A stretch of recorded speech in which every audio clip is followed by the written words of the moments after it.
Good evening, ladies and gentlemen. Welcome to another special edition of the Ramen Ravi live stream. Tonight, we are going to be taking a look back 10 and 11 years at both the 2015 and the 2014 Cleveland Browns. That's right. If you've been following my channel for a couple years now, you're probably familiar with the video series I've been doing called The Cleveland Browns 10 Years Ago, where we take a look back 10 years and see what the Browns looked like a decade prior. We did that in 2022, 2023. Didn't get around to it last year, which is why tonight we are doing a 2-for-1 special on both the 2015 and the 2014 Cleveland Browns.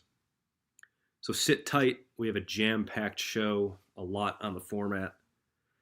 Before we get started here, we're going to get into a couple announcements.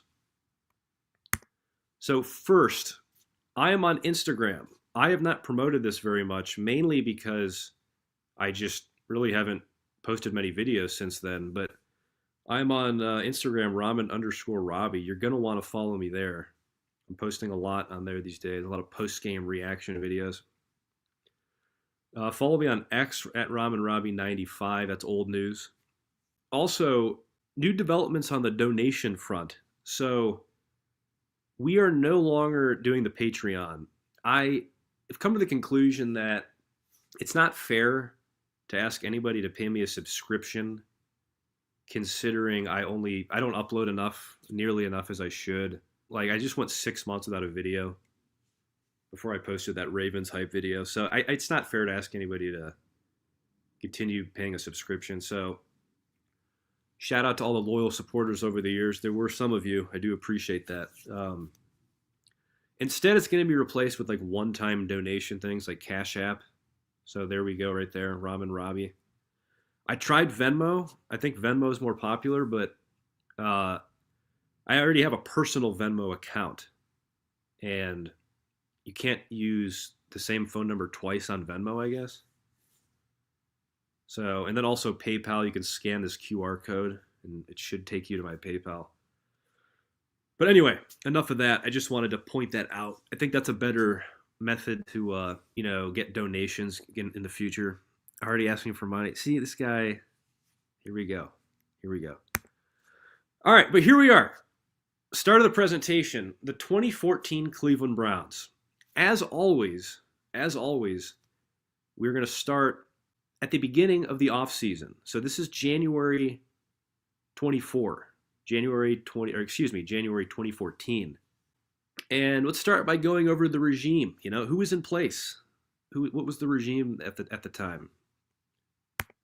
Well, obviously the owner was Jimmy Haslam. Jimmy Haslam was the owner. He was entering his third year as the owner. His second full year, but his third technical year as the owner. The CEO was Joe Banner. He was entering his second year. What's up, Vic? How you doing? The GM was Mike Lombardi. And of course, the head coach was Mike Pettin. He was entering his first year. He was hired on January 23rd, 2014. He was formerly the defensive coordinator with the Buffalo Bills. All right, so this is the first thing I want to talk about. This is a funny storyline from the time. So if you recall, after the 2013 season, the Browns shocked the world by firing Rob Chudzinski, head coach Rob Chudzinski, after just 1 year.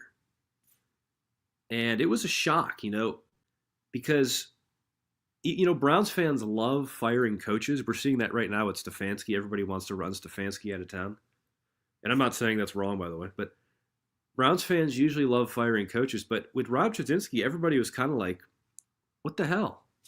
Why are they firing Rob Chudzinski after 1 year? The guy never even had a chance.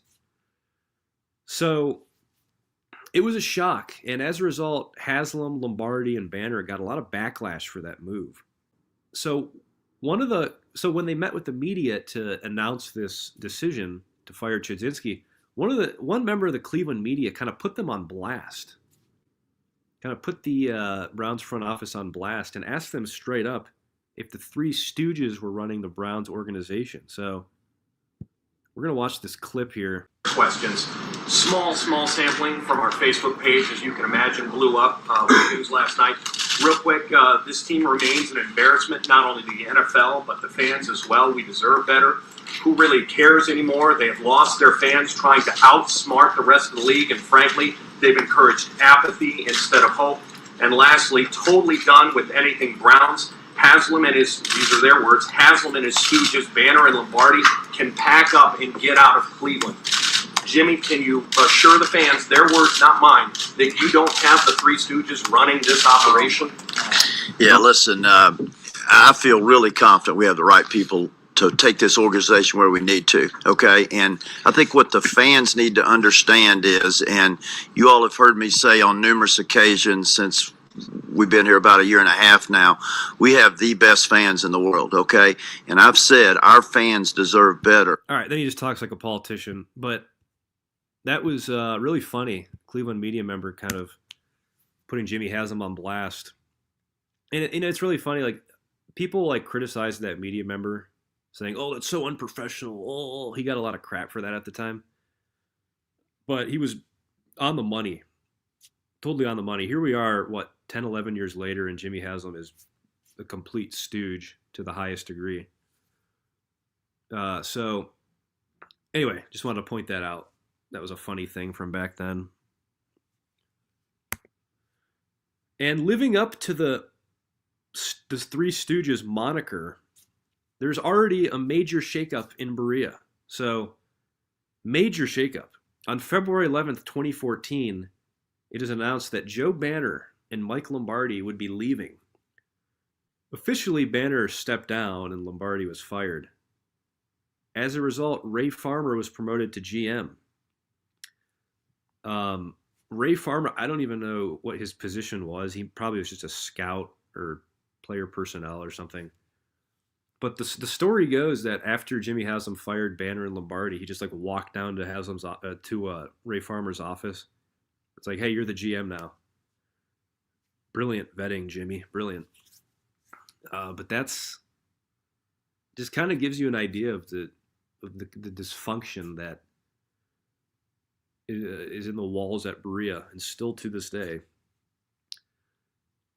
You know, especially because this is like literally 2 months before the draft, and you're just flipping the organization upside down. It's God, I can't get over it. But anyway, major shakeup. Banner and Lombardi fired, and Ray Farmer promoted to GM. Jim Harbaugh. So this is definitely worth pointing out. After the hiring of Mike Pettin, reports surfaced that Cleveland nearly traded for Jim Harbaugh in exchange for draft picks. And apparently, the deal would have gone through, but Harbaugh's wife vetoed it. Legend has it. Now, if you remember, despite all the success Jim Harbaugh was having in San Francisco, he was kind of butting heads with the 49ers front office. And I think they both wanted to part ways. I think he was ready to move on. I think the front office is ready to move on. So I think he would have been willing to come here, but apparently his wife had the final say and just vetoed it. She bought into the Cleveland stereotypes that Cleveland is a hellhole and she didn't want to come here, which is disappointing. But yeah, so it's definitely worth pointing out the Browns nearly landed Jim Harbaugh. It's interesting to think about. Would he have been the guy to overcome the Browns' dysfunction? I don't think so. I think he would have clashed with Haslam for sure. You know, Haslam likes yes men, and Jim Harbaugh is not a yes man, so I don't think he would have put up with this crap. Ray Farmer was the Browns' assistant GM in 2013. Oh, okay, that makes sense. Assistant GM. All right, so let's take a look at the coaching staff. Mike Pettin's coaching staff. Offensive coordinator was Kyle Shanahan. Spectacular hire. Spectacular hire. The defensive coordinator was Jim O'Neill. Less than spectacular hire. And, you know, I normally wouldn't point out who the wide receivers coach was, but it was Mike McDaniel, and he's become a big name since his time in Cleveland. So, obviously, he's the current head coach of the Miami Dolphins. I got to be honest, I didn't know he was on the Browns coaching staff at the time. I didn't know till years later. So now we're into the transactionary part of the offseason. So let's start with the free agent signings. Obviously, we're not going to point out every signing, but we're just going to talk about the notable ones. Safety Dante Whitner, or Dante Hittner as he used to go by, from the 49ers. He was kind of replacing TJ Ward, who departed in the offseason. Linebacker Carlos Dansby from the Cardinals. I feel like he was kind of replacing DeQuell Jackson, who also departed. Wide receiver Miles Austin from the Cowboys. I was kind of hyped about that signing because Miles Austin was like Tony Romo's go-to guy for a while. Running back Ben Tate from the Texans. He wasn't. I don't think he was their feature back. I think it would have been Arian Foster, right? Somebody help me out there. But Ben Tate had some decent years with the Texans. That was like the Matt Schaub era. And then wide receiver Andrew Hawkins from the Bengals. Andrew Hawkins, I feel like, has become a big name as the years have gone on because that podcast he did with Joe Thomas. And I think he's on NFL Network now. At the time, wasn't really that exciting, but he actually did turn out to be a pretty serviceable player. All right, the 2014 draft. Let's look at the Browns draft selections. I'll try and zoom in here because it's pretty small text. But we got, with the first pick, their first round pick, I should say, the Browns took Justin Gilbert, number 8 overall, defensive back out of Oklahoma State. And then, of course, at number 22, the Browns took Johnny Manziel, quarterback out of Texas A&M. So the Browns had 2 first-rounders that year. Then in the second round, they took Joel Bitonio, guard out of Nevada. In the third round, Christian Kirksey, linebacker out of Iowa. Another third-round pick, they took Terrence West, running back out of Towson. I don't know how you pronounce that. And then in the fourth round, they took Pierre Desir, defensive back out of Lindenwood. But that's a look at the Cleveland Browns draft. It's funny, like they don't have a pick after the fourth round, but they had so many picks in the first 4 rounds that it's kind of still not a bad draft. Andrew Hawkins is on ESPN. My first ever Browns game was Johnny Football, first start versus the Bengals. Yeah, didn't you go with your dad or something? All right, so when Johnny Manziel was drafted, there was a ton of hype. And I'm going to play a clip here of a draft party, like a watch party at some bar in Cleveland, and like the fans just went crazy. And it wasn't just this place. There were videos like this. There were several videos like this. It was the entire city was going crazy, which I never understood. I just didn't understand it. But then again, that's why they call me the voice of reason.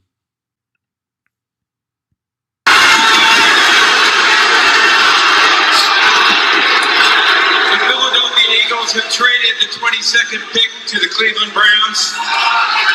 With the 22nd pick in the 2014 NFL Draft, the Cleveland Browns select Johnny Manziel.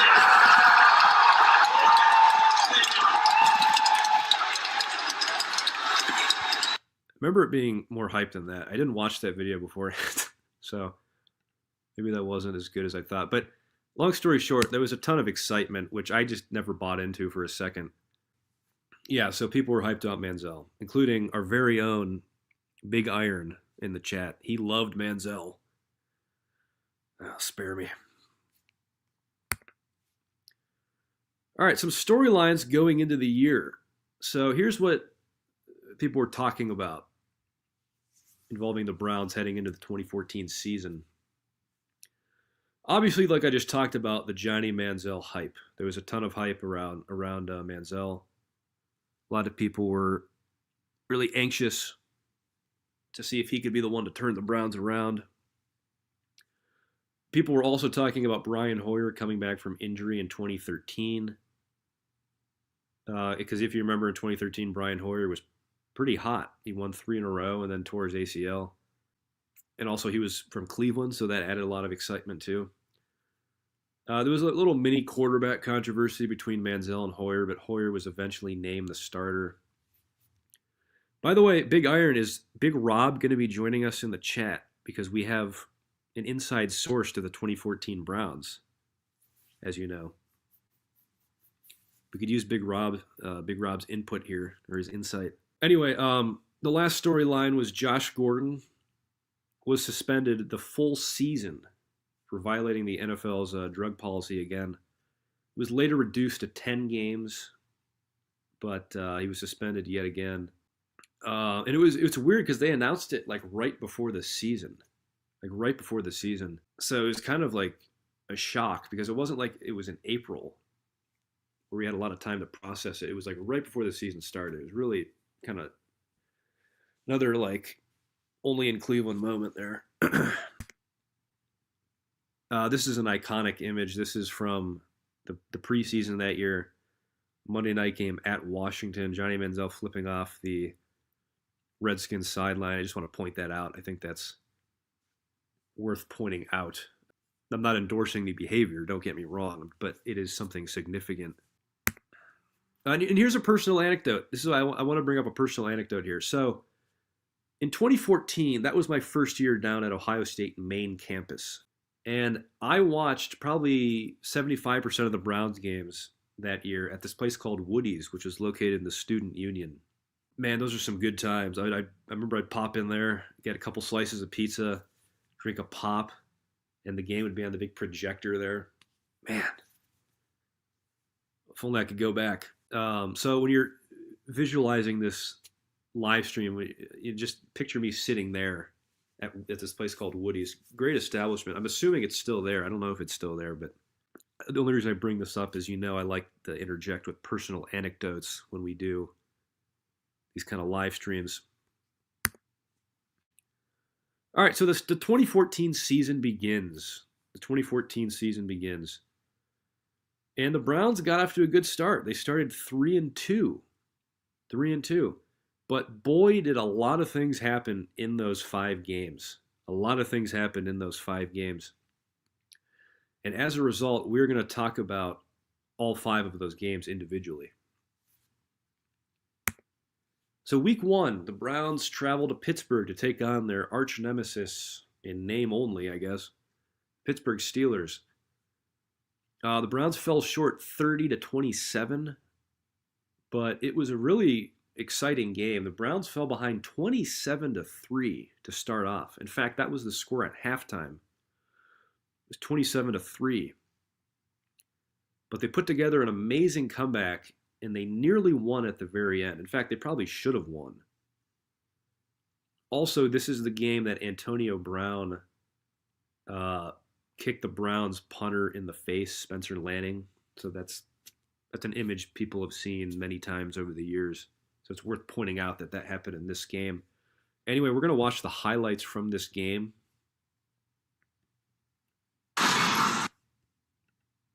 Really hope we don't get taken down for playing highlights. Well, this is the closest Johnny football would get to the field. Yep. They lost 9 straight season openers, tied for the longest losing streak in NFL history. Big Ben, he's calling it in. He's like 17-1 all time against That's Cleveland. my dog there. Man, Yeah. Antonio Brown Lee is off the chain. Grown man. Man, this You said Brown Lee? Antonio Brown good Lee one, is dog. what we gonna call him right Well, now. watch Roethlisberger keep the play alive, and then Brown beating the Pro Bowler Joe Look Hayden. at that, man. Oh, look at what I just said, quarterbacks. When the quarterback scrambles to get out of the pocket, lock on to your receiver and do not look back. Since that kid took over as the number 1 receiver and Pittsburgh lost Mike Wallace, we questioned what he could do. Watch this. He could do all of this. Brown He says, is Antonio Brown Lee. Top. What you talking? Now, the flag was thrown because of unnecessary roughness, and Spencer Lanning's wondering, okay. Man, yeah, it's like he was. He got caught in the mid. He was trying to jump over him. But what you He tell realized he couldn't get over But him. what you tell your son when he asks you where I'm Well, this is how that drive finished. Le'Veon Bell, Marshall. Listen, he's a bad boy. Le'Veon Bell, he brings a dimension to this offense that they've been missing for a while. Since Fast Willie Parker. He got some shakes. Yes, he Steelers does. were up He does. 27-3 at the. Fast Willie Parker. What a great reference. I was talking to people who supposedly know about who supposedly call themselves NFL fans, and they did not know who Willie Parker was. And these are people like my age. I was like disgusted, and I'm not even a Steelers fan. How do you not know who Willie Parker is? Break, but the Browns ran all over him in the second half. Terrence West. See, this is not the Pittsburgh Steelers defense that we've come to know and love. They're falling, and they can't get up. The rookie ran for 100 in his NFL debut. Then Brian Hoyer keeping Johnny Football on the bench. Hits Travis Benjamin. That's boy from the U right there. I lost one 88 clubber, and Akeem Mix. I found me another guy. That guy's there from the U too. Well, guess what? We are now tied at 27, but Big Ben with a chance. Under 30 ticks to go. Roethlisberger to Marcus Wheaton. He caught 6 passes all of last year. He caught 6 on Sunday. They go down. They clock it. Kyle Shanahan, Mike Penton, wondering could Sean Squeeze at least help us out and miss one, but he squeezed it in there. 41 yards, and the Steelers. All right, so exciting game, right? Despite the outcome, exciting game. But that's what happened in the opener against the Steelers. Initially, it looked like it was going to be another blowout versus Pittsburgh, another humiliation in Heinz Field. But it turned out to be a great game. It takes us to week 2. Saints at Browns. The Browns pulled off a big upset over the Saints, 26-24, to improve to 1-1 on the year. It was the result of some late game theatrics. And we're not going to watch the whole highlights from this game. We're going to skip instead to like the very end. But there is a personal anecdote I want to point out. 4th in Season was born because of this game. Now, 4th in Season is an inside joke among my college circle. And now what happened was the Browns at the very end of the game were driving down the field, and they needed a field goal to win the game. But during that drive, they were faced with a critical 4th down. And I said to myself, they're 0-1. They can't afford to be 0-2. The statistics are not on your side if you're 0-2 when it comes to making the playoffs. Like if you're 0-2, the odds of making the playoffs are just slashed by a significant percentage. So in my head, I was thinking we have to win. Like we have to win to be 1-1. We're not going to win the next week because we have the Ravens, so they'd be 0-3. So I was saying this is 4th in Season. Like the season's on the line here. And the people I was watching the game with really got a kick out of that. And as a result, it is still said to this day by myself, by others. Like anytime you're watching a game and the team you care about is faced with a critical 4th down, you say, oh, this is 4th in Season. And it doesn't have to apply to offense. If your team's on defense and you need to get a crucial stop on 3rd down, you say, oh, this is 3rd in Season. So anyway, I just want to point that out. Big Iron knows exactly what I'm talking about. He doesn't like to give me credit for that, but he knows it's true. Anyway, we're going to skip to the highlights of this game, the Browns game-winning drive.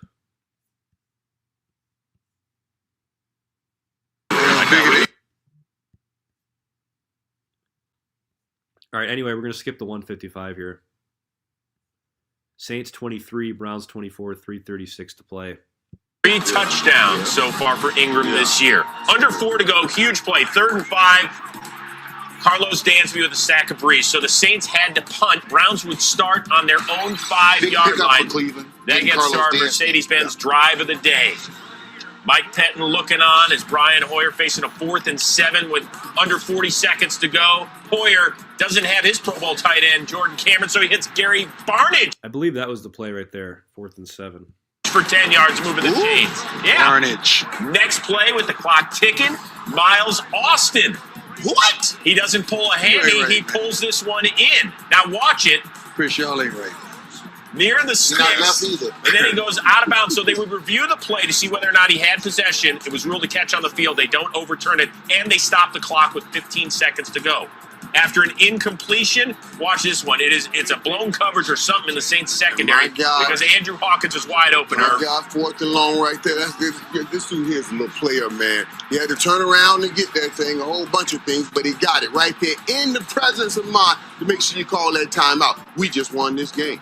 Billy Cundiff, 63 for 63 all time, and Just field missed the goals extra under point. 30. He just missed the extra point, Well, guys. this one's from 29, and it's for the win, and the Browns are about to win just their second home opener That's how you since hold that returning leg to the up there. league Go in on, Chris. 99. That's how you held that leg up there. Let Chris call this. He doesn't. Awesome victory. Awesome victory over the Saints. But anyway, out of this game, the Ballad of Brian Hoyer was born. The Ballad of Brian Hoyer was born. A Browns fan made a parody of Leonard Cohen's Hallelujah about Brian Hoyer and the Browns. And the song took on a life of its own. I still play it to this day. And by the way, the Browns fan base has a long history of creating epic parody songs. There's that Bernie Bernie. That's a classic. This is a really underrated one, but that one a couple of years ago, the Sorry Lamar Jackson. It was a parody of Miss Jackson by Outkast. That was a classic. Nobody ever talks about that one, but that one was so good.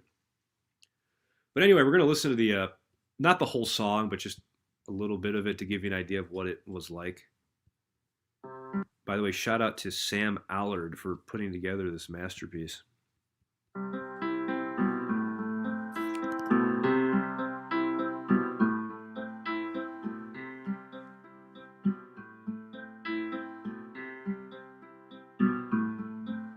I heard there was a secret plan. Lombardi had to make you the man, 'cause Mike Lombardi always stood up for ya. You went to school near West 25th and learned to play at Brady's hip. A Cleveland boy with poise named Brian Hoyer. Brian Hoyer. Brian Hoyer. Brian Hoyer. Brian Hoyer.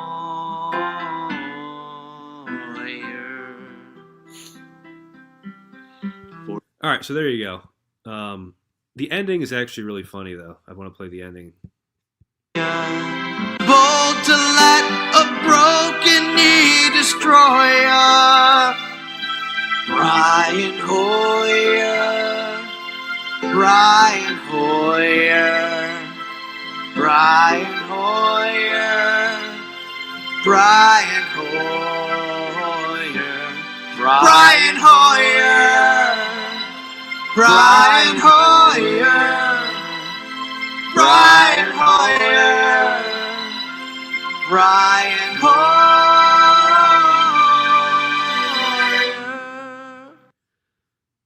Brian Hoyer, what a guy. Another guy who was done wrong by the Browns organization. Mr. Haslam, that's also a great parody song. I forgot about that one. That's probably the best one. You know, I wrote one about Baker Mayfield that was it was just like this. It was just like Hallelujah, but it was about Baker Mayfield. I never made it because I don't really know how to play music, but it was really good, and I'm thinking about sharing the lyrics someday. All right. Anyway, getting back on track here. Oh shit. All right. So week 3, after the big win against the Saints, Browns stay home and they host the Baltimore Ravens. And the Browns played great football for 3.9 quarters, but they lost a heartbreaker at the very end on a Justin Tucker field goal to fall to 1-2. Flacco stole another one from the Browns. Boy, did he steal many games from the Browns over the years, particularly in Cleveland. And this was back in right in the thick of the Harbaugh-Flacco days when the Browns just could never beat the Ravens. That's not the case anymore. We beat them pretty regularly now, pretty much every year. But there was a miserable 7, 8, 9, 10-year run where they could just never beat the Ravens. Still, after this game, there was more optimism than pessimism afterwards because, they lost to a great team. The Browns lost to a great team, and they still looked really good. And Brian Hoyer had no interceptions through 3 games. He was balling out. The offense was flourishing right now. Anyway, we're going to watch the highlights here.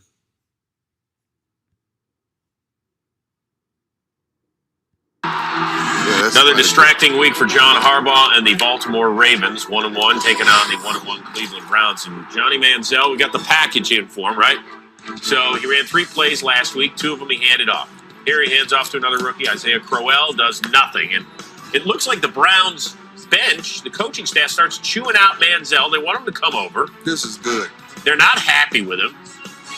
But watch, Manziel really never leaves the field. That's the offensive coordinator, Kyle Shanahan. And then watch him say, go. This is some great acting right there. Brian Hoyer, it's a wide open Manziel. That looks like the play we drew up in the longest yard. Man, listen, Yes. machine. Listen, you run a play like that to win However, the game. Yeah, we had. Was there an illegal shift in the longest yard? We had Adam Sandler. This was our two-pointer play. This was the play. I actually threw the ball, though.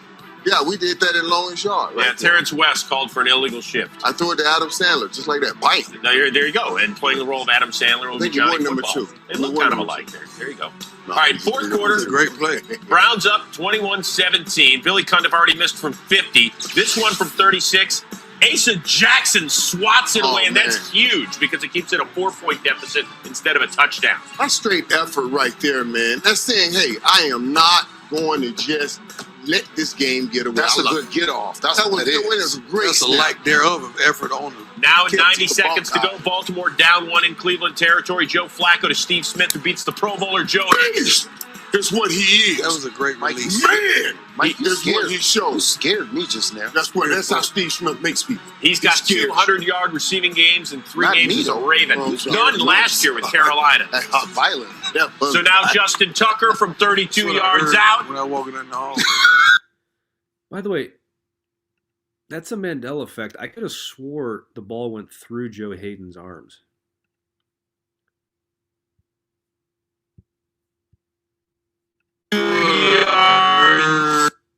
But I could have swore it went like right through his arms. I guess not.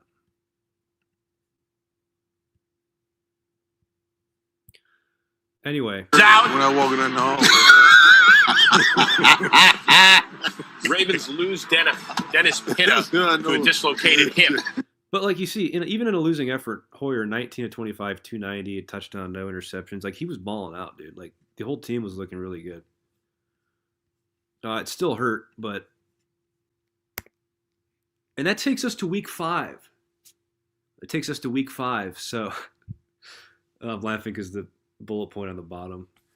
But in week 5, so the Browns had an early bye in 2014. Their bye week was in week 4.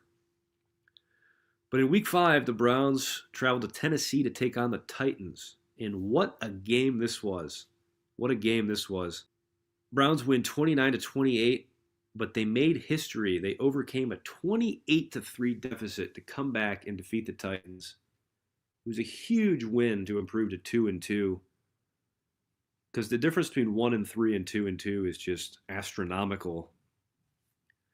And at the time, this was the largest road comeback in NFL history. Anyway, Browns running back Ben Tate rushed for 124. After being inactive the previous 2 games, that was a big storyline going on this year is where is Ben Tate? You know, because when he was signed, people thought he was going to be the feature back, but he was, not only was he not seeing the field, he was inactive. So, and last thing I want to point out is my roommate made me miss the ending of this game, and I'm still salty about that. The story goes, we were watching the game at Woody's. It was 28-13, probably like 10 to 12 minutes in the fourth. Browns turned it over on downs. And to be fair, it didn't look like they were going to win. So my roommate and his buddy decided to leave. And I don't know why I didn't just stay. To this day, I don't know why I didn't just stay. But they left, so I just followed them. Knowing me, I was probably too afraid to be on campus myself because this is like when I was first down there. But as a result, we ended up missing the game because we didn't. I think the reason we were there, or they were there, I should say, is we didn't have cable at our house. The cable was out for some reason. So we left early and didn't get to see that incredible ending. But I remember seeing updates on Twitter, and like with every update I would see, the Browns kept inching closer and closer and closer. I was like, wow, this is unbelievable. And eventually they ended up winning the game. It's crazy. So we're gonna watch highlights from that. We got to watch highlights from this. Brian Brian Hoyer and the Browns coming off the bye week down in Nashville. Jake Locker back in the starting line. Big Iron, anything to say for yourself? After missing last week's game. Second quarter, they're up 14-3. Locker blitzed, incomplete. However, a little rough in the passer by Buster Screen. Locker's out of the ball game. Yeah, because he hit his thumb on Screen's helmet. He was done for the day. And so here comes Charlie Whitehurst, who ended up throwing 2 touchdowns, and the Titans had a 28-3 lead at one point. It's over, right? Pick it up 28-15. Hoyer keeping the play alive and finding Travis Benjamin from W. Man, big day by Travis Benjamin right there. Making a play. That's a lot of speed, boy, you have to hold on to. All right, later on, huge play. Trying to 3rd and cover that 6, guy. Whitehurst. Out to Delaney Walker, who apparently gets the first down. So says the rest. But Mike Penn says, I don't like the mark. I'm going to challenge it. And take a look. It's where the ball is. It is indeed shy of the first down marker. So it's now 4th and inches, and the Titans go for it, and they call this on their own 42? What? I'm going to let you know right now, that right guard, he got it handed to him. Ken Wisenhunt actually challenged the spot, lost the challenge. So the Browns get it back, and it's time for our Mercedes-Benz drive of the day. Brian Hoyer with under a minute and a half to Say it go. with pride. He is looking for Travis Benjamin from W. and he's scoring it. Say it with pride. The Browns erase the largest deficit ever in the history of the NFL on the road. It was 25 points, and they get a win. All right, so there you have it. And this is another thing I want to point out, the locker room celebration. Okay, that's not, we're going to mute that because that's not the actual audio, but funny video of Joe Thomas and Brian Hoyer dancing.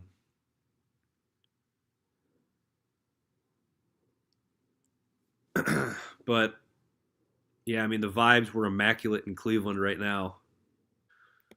Anyway, as a result of that comeback, Brian Hoyer and Travis Benjamin's jerseys were temporarily on display at the Pro Football Hall of Fame.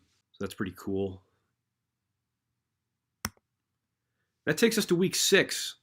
In week 6, the Steelers came to town in a rematch of that showdown in week 1, which went down to the wire. And it's funny, we just talked about the Browns overcoming a 28-3 deficit. In week 1, they almost overcame a 27-3 deficit. Imagine if they would have beat the Steelers, they would have done that twice in 5 games. I mean, that's, talk about impressive. But anyway, the Steelers come to town in week 6, and Browns just pummeled the Steelers 31-10. And honestly, it should have been worse than that. It was 31-3, but Browns running back Isaiah Crowell had a fumble late in the game, and I have not introduced Isaiah Crowell. He'll come up in one of the next slides, but it should have been worse than 31-10, honestly. And this beatdown was cathartic, given all the beatdowns that the Steelers handed us since 1999. And the win improved the Browns' record to 3-2.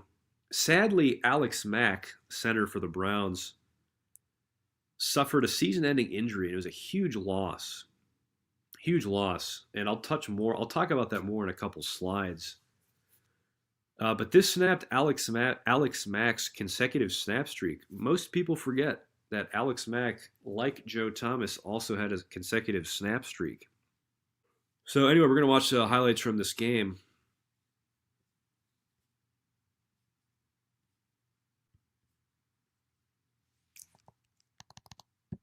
Oh, you hate to see that graphic. 18-1 versus the Browns. The same comment, we don't have a problem. Don't kill the 18-1 messenger. all time against the Browns. The message Second is quarter, right. Brian Hoyer to Jordan Cameron, who's so wide open. He's got to call for like a fair catch on that. That is a great game plan play. Got it down. By the way, Big Iron was at this game. I don't know if he remembers that. And I believe he tailgated with the Hoyers, with the Hoyer family, if my memory serves me correctly. Am I still Shadow Man? I think so, Big Z.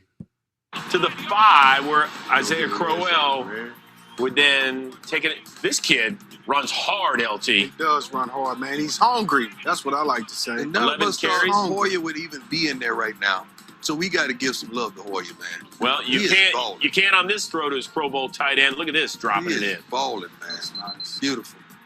Brian Hoyer, the Cleveland kid, might be hanging on to that starting job for just a while. The only time you might see Johnny Manziel's in those commercials. Take the players from Pittsburgh out back and have to talk with Here's them. the bad news. Alex Mack, he never missed a play since being drafted in 2009. Wow. Broken ankle. Praying Looks for like you, it done buddy. for the year. It's a good dude, man. On to the third.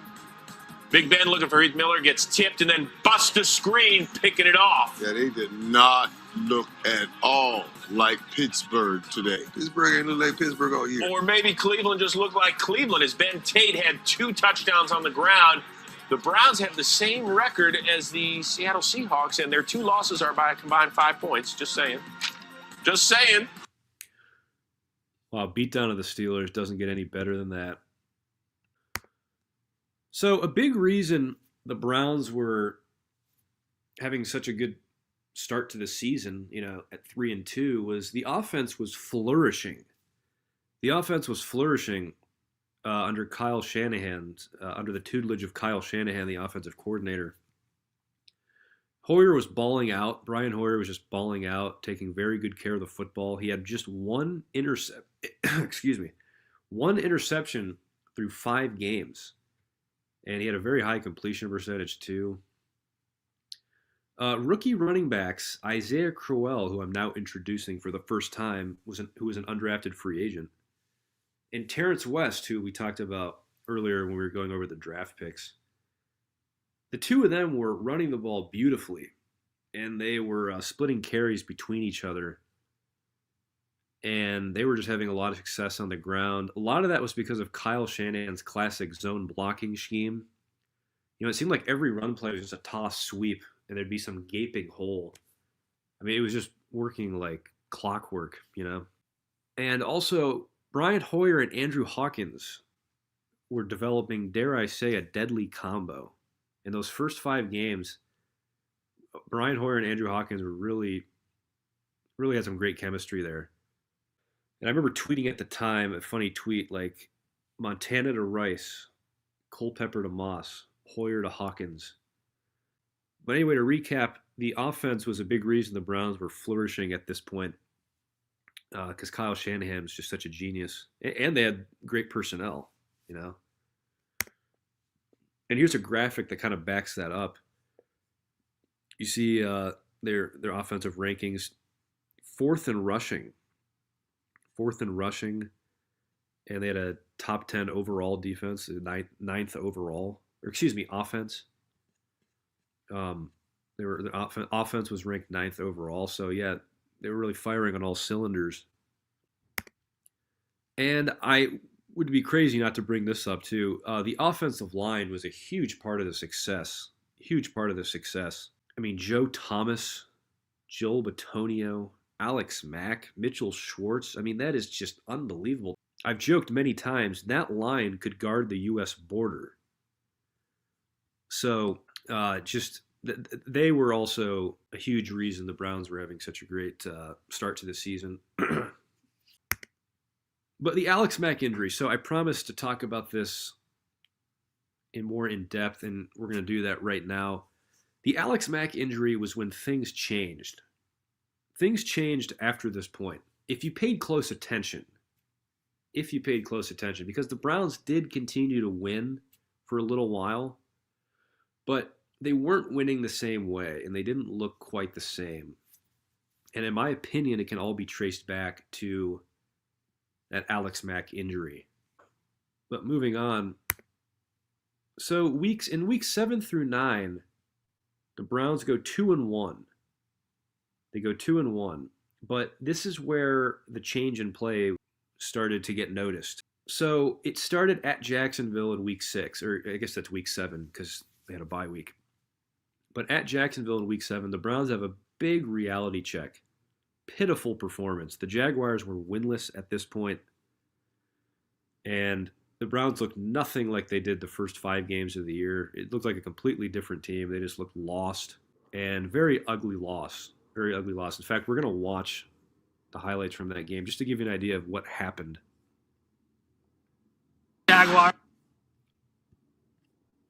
And the Cleveland Browns. There was somebody on Friday, I believe, predicted that the Jags would get their first win of the season. I can't remember who that was. DJ, can you remind me? I don't remember either, but he's a wonderful father, man, human being.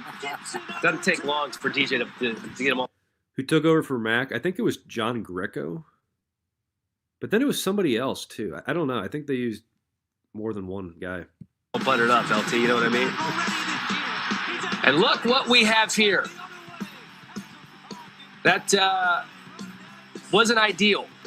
That was one of 3 interceptions for Blake Bortles today, but did a nice job hanging in. And the Jaguars, as a team, just kind of hanging around, and eventually they got things rolling.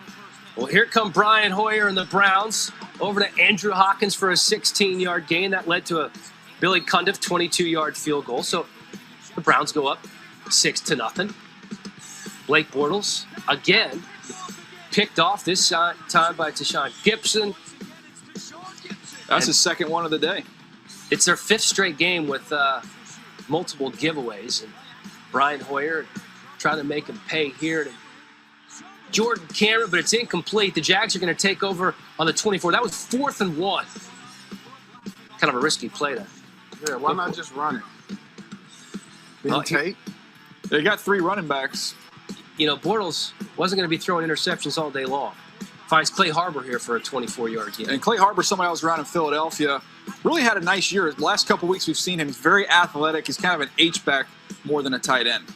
2 plays later, Bortles Fastball to Allen Robinson, who slips a couple of tackles. And the Jags take the 7-6 lead. Yeah, the Cleveland Browns have been on a roll, but they've been doing it on the offensive side of the ball. Defensively, a lot of holes they need to plug. Browns have the ball in the 3rd quarter. Hoyer here, sacked by Telvin Smith. He fumbles, and the Jags recover. Now, the play's going to be reviewed, but it was upheld. Let's take another look at exactly what happened here. The ball comes out before his hand comes forward, so that's going to lead to a Josh Scobie 30-yard field goal, and the Jags on top 10-6. Here's Bortles picked off again, this time by Buster Skrine. DJ said it earlier, his 3rd interception of the day. Yeah, 3 picks for Bortles in this one. And that time, you got to know where you are on the football field. Tuck the ball down. He's a tough guy to tackle. Get that 5 yards yourself. You cannot make that decision. Moving on to the 4th, the Jags punting here. And it's a muffed. There was a lot wrong with that one, LT, starting with trying to field a punt at your 1-yard line. Leroy Reynolds recovers at the Browns 8. Defensive offsides was called on the play, but it would obviously be declined by the Jaguars. Next play, Denard Robertson. Michigan quarterback. Yeah. Robinson in for the touchdown. 17-6. Robinson finishes with 127 yards and a touchdown. What? Yeah, his previous career high, 28 he got yards. the start today. Wow. Telvin Smith. It's a good day for the rookie. Coming up with the interception here. Hoyer was trying to get into the hands of Ben Tate. Hoyer, not a good game. 16 of 41, 215 yards and an interception. Couple of plays later, the other rookie out of UCF, Storm Johnson, scores the touchdown, and the Jags get their first win of the season. Their general manager. Anyway, there you have it. The Browns revert to being the old Browns again after looking magnificent in the first 5 games. But there you go. I mean, look at Brian Hoyer, 16 of 41, a pick. Yeah, just a disaster of a game because Jacksonville was 0-6 coming in. So that was the big reality check. The Browns did bounce back technically, but there were 2 ugly wins. And yes, a win is a win, but they were just 2 ugly wins versus bad teams. And Hoyer, like I said, just didn't look as sharp. He continued to not look as sharp. Like he was kind of playing like he did against Jacksonville. And as a result of Hoyer's struggles, the chatter for Johnny Manziel started. We started hearing the Browns fans clamor for Johnny Manziel. Where's Johnny? Where's Johnny? Put Johnny in. All that stuff kind of started.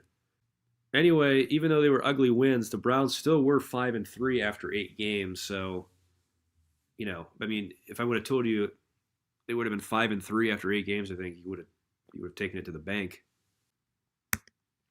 this is something I want to point out. This is something definitely worth pointing out. So at this point in the season, Cleveland Browns had a special teams crisis. They had a legitimate special teams crisis. As you saw in the highlights of that Jaguars game, Jordan Poyer tried fielding a punt on the goal line, and it bounced off his face mask, and he fumbled it. Well, he wasn't the only one. I mean, the Browns shuffled through like 3 or 4 punt returners, and they could not find a competent one. Like, everybody was fumbling or muffing punts. So finally, whoever their special teams coach was just said, all right, we need somebody to just to catch the damn ball. And they decided to just throw Jim Leonard back there and just have him literally just catch the ball. He just like fair caught everything. And, you know, Jim Leonard's not the most athletic guy by any stretch of the imagination. So his job was literally just to fair catch every pass, or excuse me, every punt. So that's something that if you've been watching the Browns for a long time, that's probably a memory that's unlocked. But anyway, I thought that was worth pointing out. After they go 2-1 over those last 3 games to improve to 5-3, the Browns head to Cincinnati for a huge showdown on Thursday night against the Cincinnati Bengals. And it was a big game. You know, the Bengals were 5-2-1 going in. The Browns were 5-3. And it was a big game. You know, a lot of AFC North implications, possible playoff implications, you know. And the Browns ended up embarrassing the Bengals on national TV 24-3 to improve to 6-3 and move into first place in the AFC North. The Browns momentarily looked like they did the pre-Alex Mack injury. And, you know, despite losing by 21 points, some Bengals player after the game made a really funny comment. I remember he said something like, "Oh, the Browns are even worse than I thought."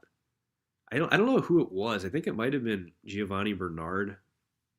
But somebody on the Bengals, some player on the Bengals afterwards was like, "Oh, the Browns are even worse than I thought," after getting trounced by 21 points.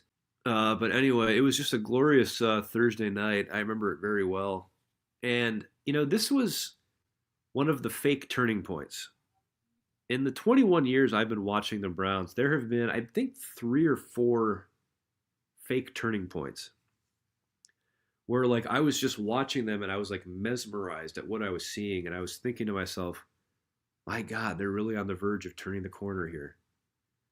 And this was one of those moments. I remember at one point in that game, like, thinking, wow, they're in first place in the division now, and they're going to win the division. They're really going to, this is really the start of something special. They're going to go to the playoffs and everything. And of course, that is not what happened. But yeah, it was one of those kind of fake turning point moments. The other 2 fake turning point moments were Baker's rookie year in 2018. The Browns were in Oakland. It was Baker's first start, actually. And the Browns were up 28-14 at one point, and they were just airing it out. They were just airing it out like crazy. And I remember thinking, like, wow, this is really the start of something special. This is going to be like the Browns in the 80s. This is going to be like, you know, the Bernie Kosar years. I'm finally going to experience that. Of course, that didn't happen. And then the other turning point was the 2021 opener at Kansas City. So this is the year after they beat the Steelers in the playoffs. I remember the Browns played really good in the first half against Kansas City. I think they led 22-10 at one point. And I remember watching and thinking, like, wow, they're picking up right where they left off. This is, once again, this is really the start of something special. They're going to be good for years to come. And that did not happen. So it's just kind of funny pointing out that this is another fake turning point. But we're going to watch highlights from this game.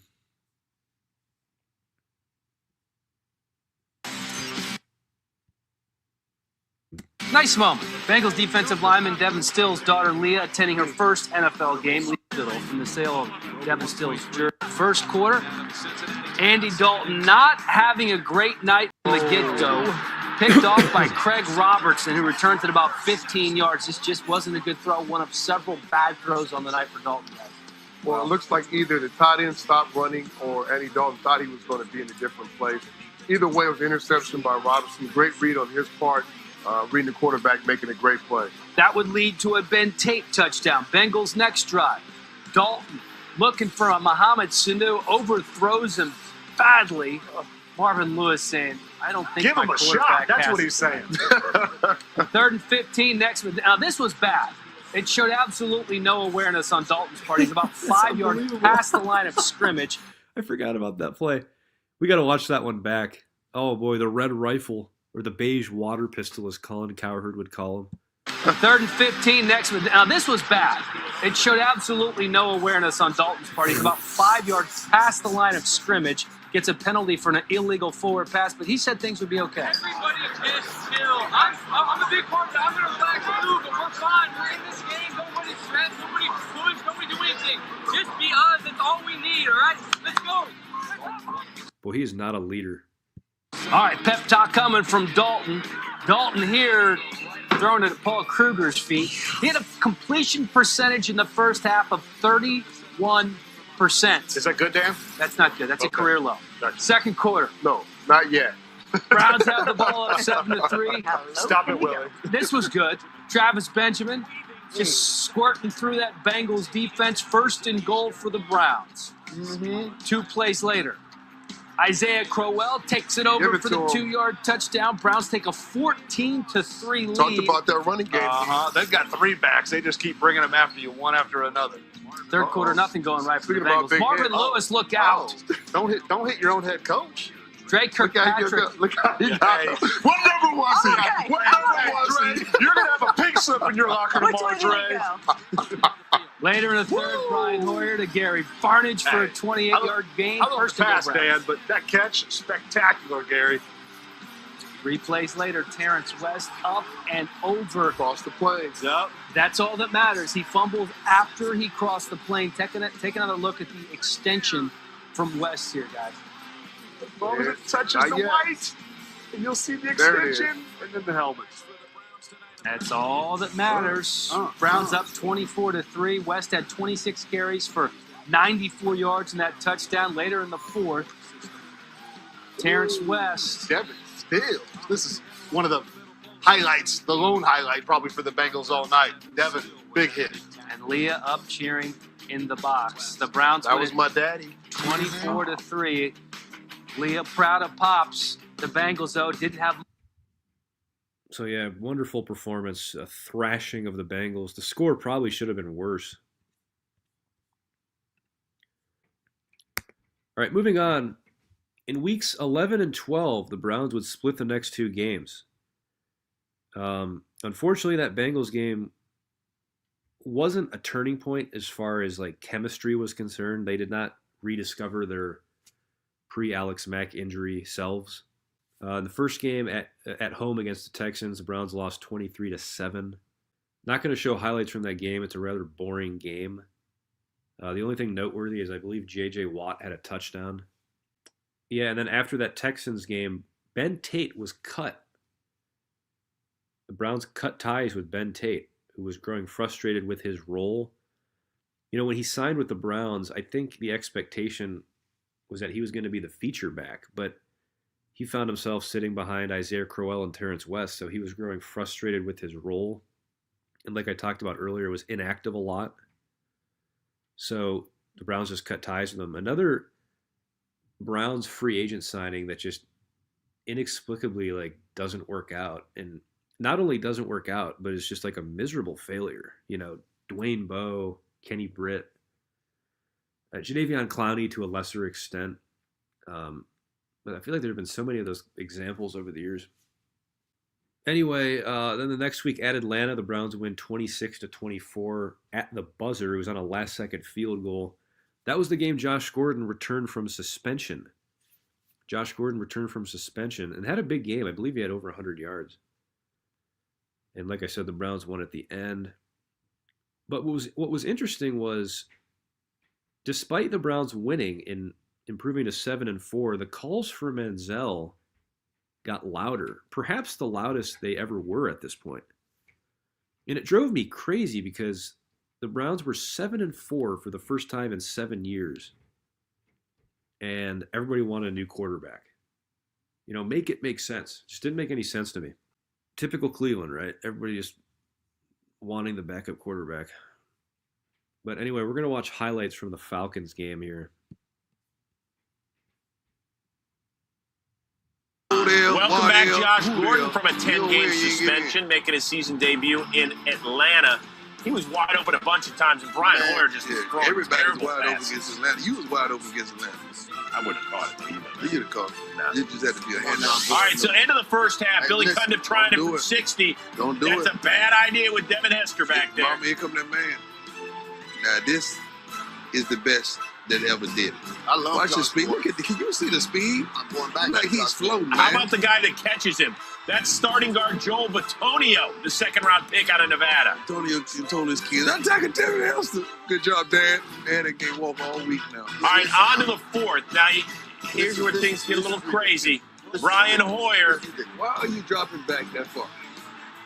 Picked off by Desmond Trufant. That was on 1st and goal from your back foot at the 22. One reason. Oh. Yeah, and he's trying to give Josh Gordon an opportunity there, but that's just it's a horrible play right there. But earlier, Josh Gordon, after that first hot throw, looked like he was upset. He can't be upset. You just got back, buddy. On suspension. I don't care what anybody said. You don't get upset. You just play hard right now. All right, a minute to go. Matt Ryan hits Harry Douglas, and the Falcons call a timeout, not the Browns. So that's what Mike Smith decides to do. And now on 3rd and 2, Ryan looking for Devin Hester, but Justin wide Gilbert, open, the wide open, Mike. Wide open. Knocks it away. Had him. Look at him. That's why you see why when you see a receiver jumping around like that, that mean I had him. Matt Ryan waited too long, too late. It was too much. All right, so Matt Ryan no good. Matt Bryant is good from 53. That gives Atlanta, that's first place Atlanta at 4 and 6, by the way. The 1-point lead, but here comes Cleveland. That's what money looks like having. Brian Hoyer getting his chance and finding Josh Gordon, one of his 8 catches for $120. Talking about phenomenal talent, a phenomenal gift. He said it. I was not sitting around doing nothing. I was sitting around. Now, no more timeouts for the Browns. Hoyer to Miles Austin. You got to get up there and clock it. What's he saying? And the Browns do. So that sets up Billy Cundiff. Why you let him get all the way? See, they play with my emotions, man. That's why I can't do it. They play with your emotions. I can't do it. I can't even wear red and black on So this was Cundiff, his 13th career game-winning field goal. Back and forth with your relationship in this game. I love too hard. And the Browns improved to 7-4 for the first time since 07. Mike Pettin gives you. So there you have it. Brian Hoyer, 23 of 40, 322, but 3 picks and no touchdowns. That's the catch there. Regardless, Browns improved to 7-4. So,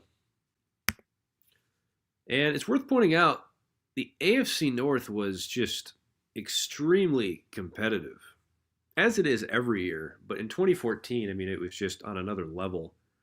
After this win, the Browns still found themselves in last place at 7-4. Unbelievable. Unbelievable. You know, I've often kind of wished we were in an easier division.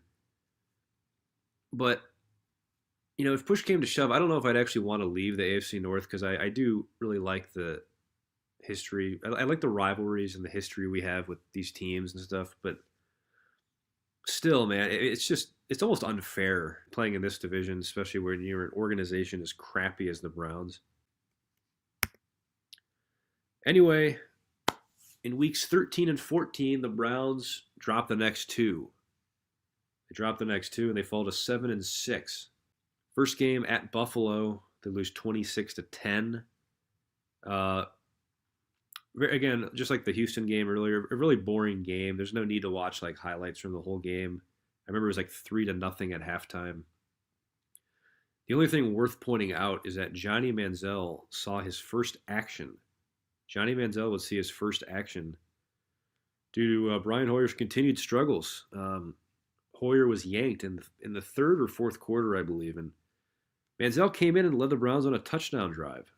So we're going to watch that right now.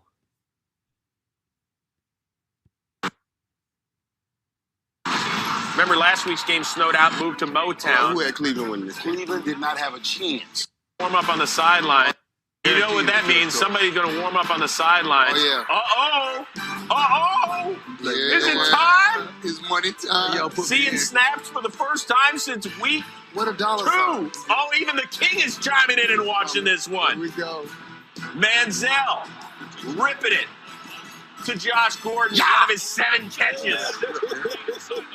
And then 2 plays later, Ball got a little something on it now, too. work in the middle of the field to Jim Dre. Arm is fresh. Seriously, almost had a third pick. Almost had him again. That ball came in there now. Afraid then. And then 2 plays later, what does Johnny do so well? Oh, yeah. Let's make him holler, baby. Make him holler. And give it to me, Johnny. Oh, asset man. Just give it to me, Johnny. Manziel, his first regular season score. Is he Can I going to get do it? it? Is he going to do it? Can we get it? Of course he Come gonna on, come on now. If he don't do it, he gonna lose the endorsement. No more Snickers commercial for you. Put that Is up, it there? Is it baby. there? It's coming. It's coming. Oh, bad snap. Oh, Johnny throw. Oh, they gonna Kyle do it. Williams nails him. Put in the money. Miguel watch the Roby crowd. recovers. Watch the crowd. Oh, yeah, they're giving it they're back gonna to give him. it back to him. However, every scoring play is reviewed, and they said that he was throwing it, How so is it's an that incomplete possible? pass. That's a horrible call. That's a horrible call. All right, so Johnny gets another crack at it. That's a horrible call. 4th and 6, and he's going to throw it shy of the sticks to Miles Austin, who, by the way, injured his kidneys, staying the night in a Buffalo hospital. Yeah, were we thinking praying of for him. you, man. That was a good dude. All right, so we saw our first taste of Johnny football there. But anyway, the Browns lost 26-10 in Buffalo. Then the following week, the Browns return home to take on the Colts. And Brian Hoyer is named the starter for that game. So even though he was benched, he still got the start against Indianapolis. Browns end up losing 25-24, however, to drop to 7-6. So we're going to watch highlights from that Colts game because that was actually a pretty exciting game. Colts and Browns and Johnny back to jazzercise class. He did not see the field on Sunday. Instead, Brian Hoyer, Cleveland's own, still the starter. More on that momentarily. Scoreless game in the red zone. Hoyer leaves red-faced after he gets picked off by the former Brown, Mike Adams. Somebody didn't do something that wasn't being expected. Yep. That's a good. Let's go pick that up. That's a He's great got play. 8 interceptions thrown in his last 5 games. That's Great not play, good. man. Still scoreless in the first. Andrew Luck pressure drilled by Paul Kruger. And Craig Robertson says, I'll take that. Thank you. Or you said we be even now. We even. And look at Luck saying it's my fault. It's my fault. He does look more and more like the Geico caveman dude with that beard. It's just awful looking. Third quarter, Luck with his team down 14-7. It's the 8th overall pick, Justin Do Gilbert. something with it. 21 reasons. Let's do something with it. That we gonna be 21 reasons. Speaking of 21, it's You see how 21-7 he threw the Cleveland. ball? Now he has the ball. That's some good stuff. Justin Gilbert, he was the Browns' first-round draft pick in 2014. We talked about him earlier when we were going over the draft. I haven't talked about him yet during the year, but he was having an unbelievably disappointing season. You know, he just had no impact at all and was really just a kick returner, I think. Just a kick returner. I mean, I think it was just maturity issues behind this. Damn it.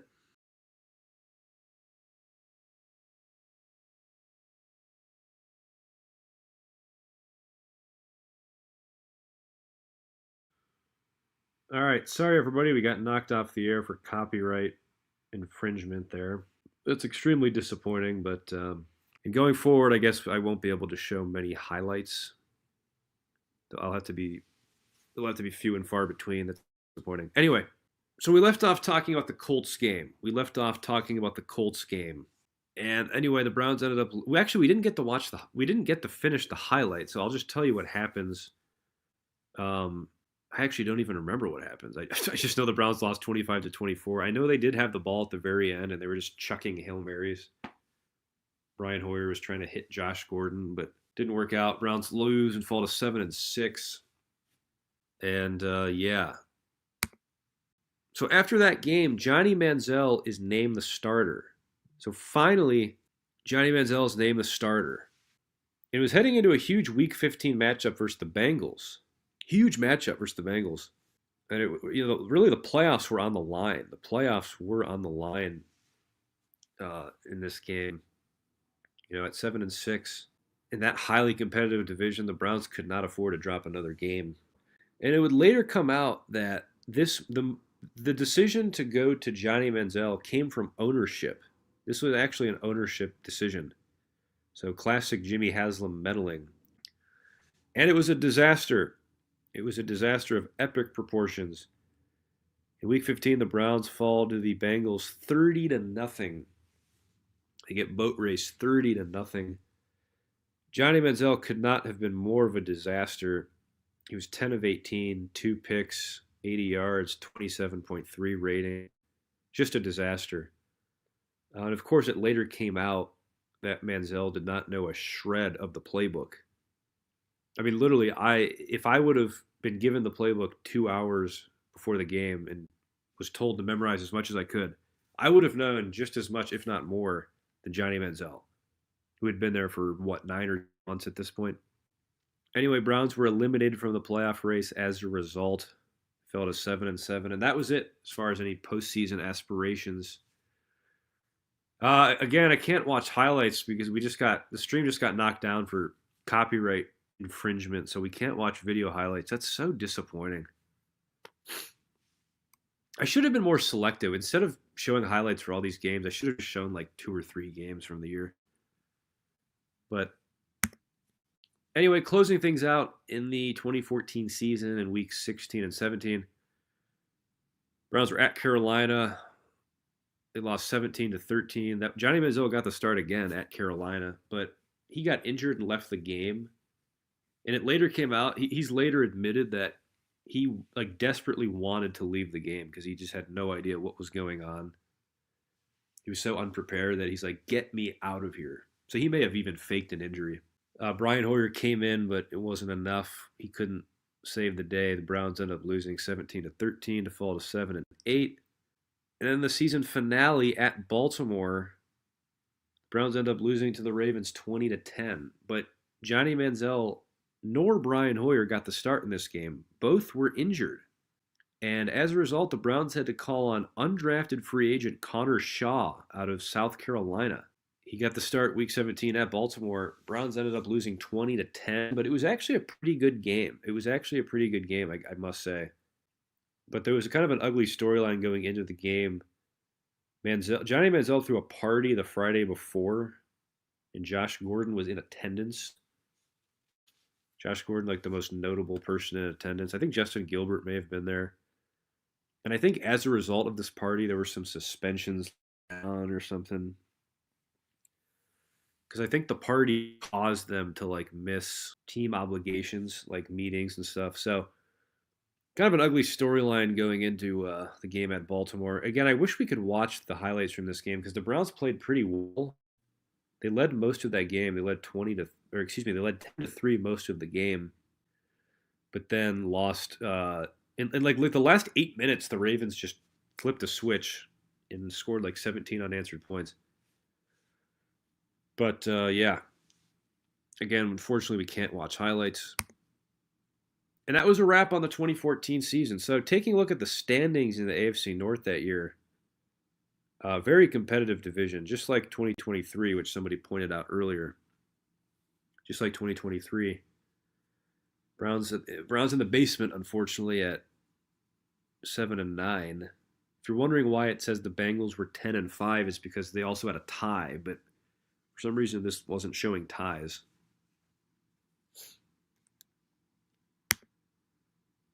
Pro Bowlers.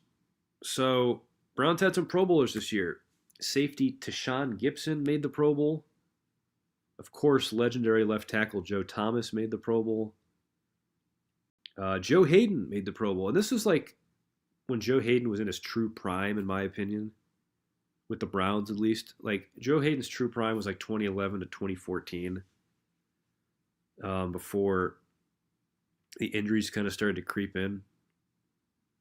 Then safety Dante Whitner also made the Pro Bowl, so he proved to be a good signing. Grading the rookies, the 2014 rookies. Johnny Manziel and Justin Gilbert, awful.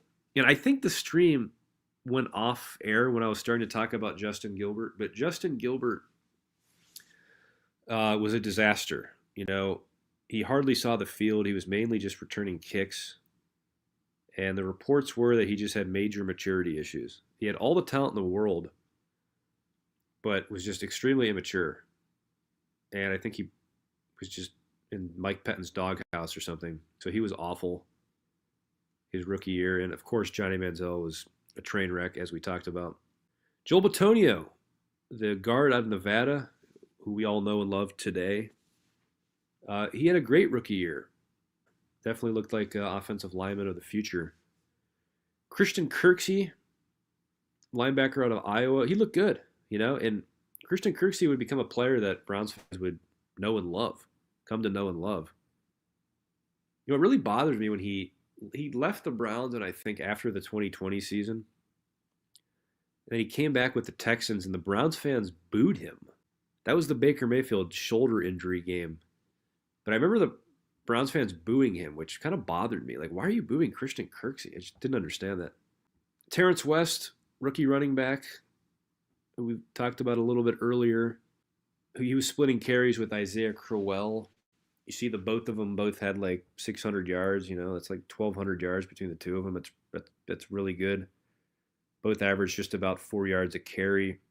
Crowell, 8 touchdowns. Considering Isaiah Crowell was an undrafted free agent, he was just a steal. Or I shouldn't say steal, but he was such a nice find. If you would have told us before the year, Isaiah Crowell will average 4.1 yards per carry and have 8 touchdowns, you would have been ecstatic, right?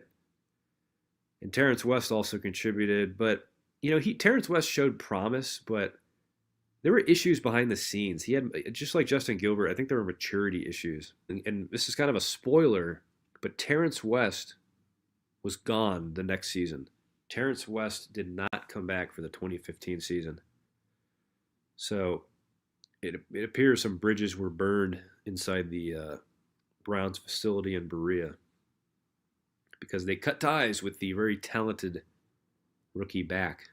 And then another player worth pointing out, Taylor Gabriel, who I used to call Peter Gabriel for the longest time by accident. Like, I'm not joking. It took me like that whole season to get his name right.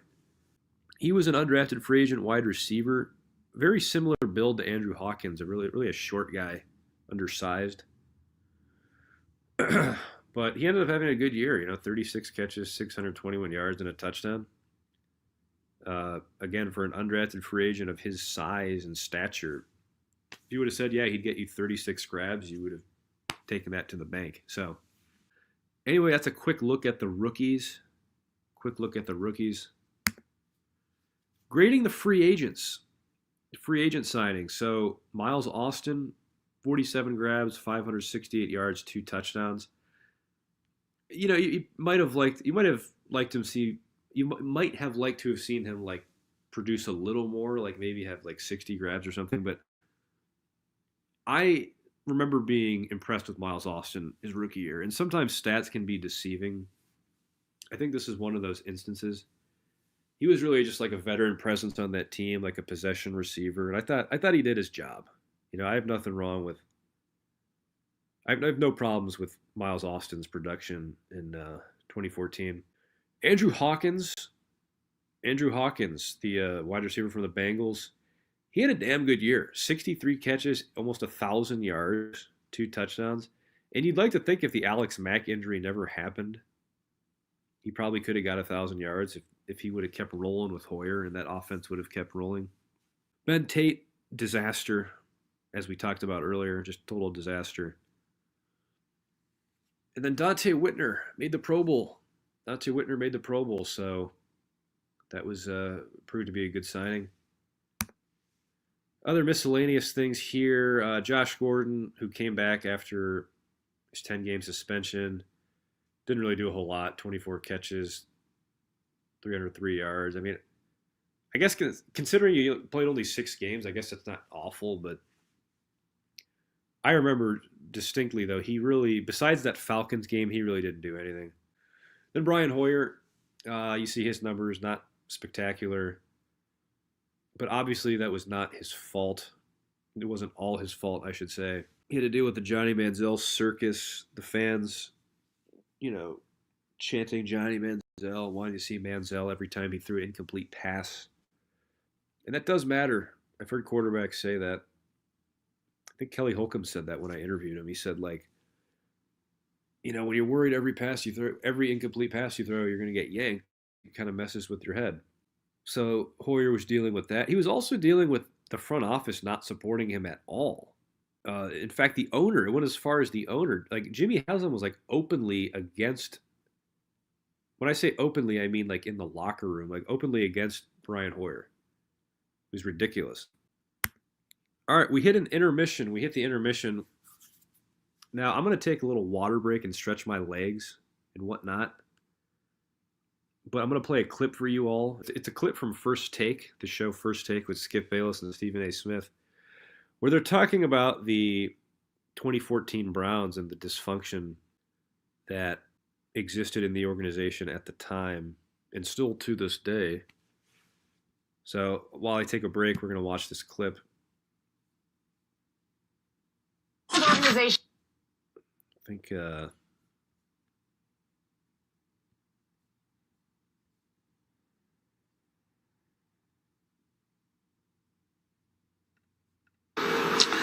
I don't need a scale.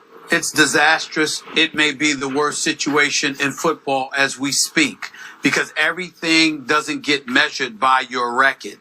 It gets, when you take into account some of the things that you're hearing, this is far worse than a 4-12 season or a 3-13 season. I thought the Oakland Raiders were dysfunctional. I thought they were a football atrocity. But when you listen to what's going on in Cleveland, I got to give Mike Pettin props. It's amazing he won the 7 games that he won. Let's count the ways, guys. We have an owner who doesn't know how to stay out of the way. We have a president who basically serves as a spy in the umbilical cord to the owner that, in conjunction with the business department, really wants to run football operations. You have a GM in Ray Farmer who clearly wants to be a coach. He's just sitting there texting and telling coaches what to do and all of that stuff during games, which, by the way, you ain't supposed to be communicating the way that he was communicating, which is why it's rumors that a suspension may very well come down. Whether that's going to be true or not remains to be seen. Excuse me, we'll find out in the days to come. And on top of that, you got an offensive coordinator who said, get me the hell out of here. I want out. I want no parts of you guys. And he ends up leaving, getting let out of his contract, which was unprecedented, and he ends up landing in Atlanta, okay? Then you also have players like a Jordan Cameron that doesn't want any parts of Cleveland. We don't know if Brian Hoyer wants to stay in Cleveland, and that's his hometown because of this organization. We got a '1 pick that's in rehab, whether it be for drugs or alcohol, we don't know. We have another dude that's been suspended multiple times, and is in stage 4 of the league's drug policy. And oh, by the way, the business folks, combined with the owners, are the ones that facilitated all of this happening, because when it came to Johnny Manziel and Josh Gordon, it was the owner that stepped in, nixed the opportunity for Lombardi and Joe Banner, who did an exceptional job in Philadelphia, by the way. All of those years, they had Josh Gordon gone for a 2nd-round pick, if not more, to the San Francisco 49ers before Haslam purportedly stepped in and nixed the deal. It is nothing but dysfunctionality reaping through the Cleveland Browns organization. We all know it. It appears to be even more clear and conspicuous than we even imagined. So the scales don't matter. As low as you can go is where the Cleveland Browns are, because despite your record, when you have no organizational structure whatsoever, then whatever exists is about to come apart at the seams anyway, because it appears that Mike Pettin and others, the second they get an opportunity, they'll be ready to get the hell out of there too. It's not very good. Okay, it's not very good. So I'm going to do the scale, and I'm going to go all the way up on the bad scale to a 10. In all my time of watching these things unravel, these type situations, dysfunctional franchises, I'm not sure I've heard of a worse one. I did read every word that Jason La Canfora wrote for CBS Sports. Yes. And What's troubling is that, and Herm, you've seen these situations, not that you've ever been in the middle of one quite like this, but you have, as Stephen A. pointed out, a meddling owner and his president that he hired and appointed on one page. And you can come back at me and say, well, no, wait a second. They did get to 7-4 last year, which is pretty good. That's the mitigating factor here. Lock and Fora reports that in that locker room in Atlanta, after that amazing comeback win to get them their 7th win, that the meddling owner and the president stood off to the side from the celebrating team, stewing over the fact they're going to have to wait another week to get Johnny Football in the lineup because Brian Hoyer had magically pulled one off after throwing a couple of bad interceptions. He had pulled out the victory. So you have those two guys on one page. You have Ray Farmer on a whole nother page, even from the coaching staff, who's on a whole nother page. And that page got so bad that the coordinator, who probably did the best job of anybody last year, except for maybe Brian Hoyer through the first 11 games, that Kyle Shanahan said, I got to get out of here. I can't take another day. You have to let me out of my contract. And they said, okay, we will do that. And one of his big issues was the texting issue, that he thought that some of his play calling was being questioned from above, from the GM, or maybe even overruled. It seemed like it was going that far. Okay, so he's out, and you go and hire a new coordinator who has coordinated for 1 year in his career at San Jose State, a school you know very well. Yeah. Right? In your neck of the woods. Yes, sir. Okay, that was his only year of coordinating, was 1 year at San Jose State. And they hire a quarterback coach who was beaten out by Brian Hoyer to be Tom Brady's backup in New England. What's it? Kevin O'Connor. Yeah. San Diego State. Yeah, San Diego State. And yet he has very little experience. He's just a kid too. So now you have kids teaching kids. And again, I'm going to say it one more time, I remain a Johnny Manziel fan. He has made a mess of his life off the field, clearly. But what deflates me even more is that he's going to have to return, God bless him, to an organization that is nearly as big a mess as Johnny is off the field. What are his chances of surviving and thriving in this dysfunctional franchise? Which is why I came in here the day after the draft and I said, I don't know about the Cleveland Browns and Johnny Manziel. I'm not sure about this because it was clear to me the owner in the draft room had overruled everyone because of Johnny's text to then quarterback coach Dal Loggins. I'm going to wreck the league. Let's wreck the league together. So it was the text. The owner said, let's take him, even though on their draft board they had Derek Carr #1 and Teddy Bridgewater #2, according to this report, this column. Yes. Okay. So he completely overruled and said, at what was it, 22 or wherever they were in the first round? Yeah, let's take Johnny Manziel. Well, Derek Carr turned out, I got to say, he was pretty good, right? He could turn out to be the best of this group. And you had him #1 on your board. And you also commissioned a study to be done of the quarterbacks and what would make a quarterback successful. And Bridgewater came out by that study that he had the brightest future. So you opted not to take either one of those because your owner said, nope, we're taking Johnny Football. Okay, I'm good with that, except is he a good fit for you? I'm not so sure about that. So this looks like close to all-time mess to me. Is that fair to say? Well, you guys hit it right. And I started off with leadership. It always starts with leadership. It starts at the top, regardless of what else has happened and transpired through the rank and file of it. How do you fix it? We'll wait and see. All right, we're back after intermission. Shows you how nothing has changed in 10 years. Jimmy Haslam is just a complete buffoon. Anyway, live look at Berea. Live look at the Cleveland Browns headquarters in Berea. I say live because it's currently as much of a dumpster fire as it was back in 2015. So it looks the exact same as it did back then. All right, so that takes us to the next part of the presentation. The 2015 Cleveland Browns. So we're finally caught up now. 2015 was 10 years ago. And that's hard to believe. It's a paradox. On one hand, it feels like a long time ago. Like when I think about 2015, that does seem like another lifetime ago because I've just lived so much life. But on the other hand, it's hard to believe that like a full decade passed, I'm like 30 years old. I was 20 then, I'm 30 now. It's a big difference. But here we go. Obviously, going over the regime at the time, Jimmy Haslam, still the owner, unfortunately. He was entering his 4th year as the owner. GM was Ray Farmer. He was entering his 2nd year as GM. By the way, in this picture, Ray Farmer looks just like Mike Brown, doesn't he? Like, he doesn't look like him overall, but in this picture, he looks a lot like Mike Brown. I think the glasses have a lot to do with it.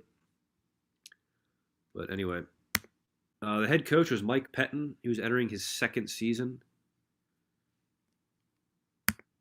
Coaching staff. So, major shakeup on the coaching staff, and it was talked about in that first take video I just played. But Kyle Shanahan wanted out of Cleveland. He couldn't put up with the dysfunction anymore. He's like, please, for the love of God, let me out of here.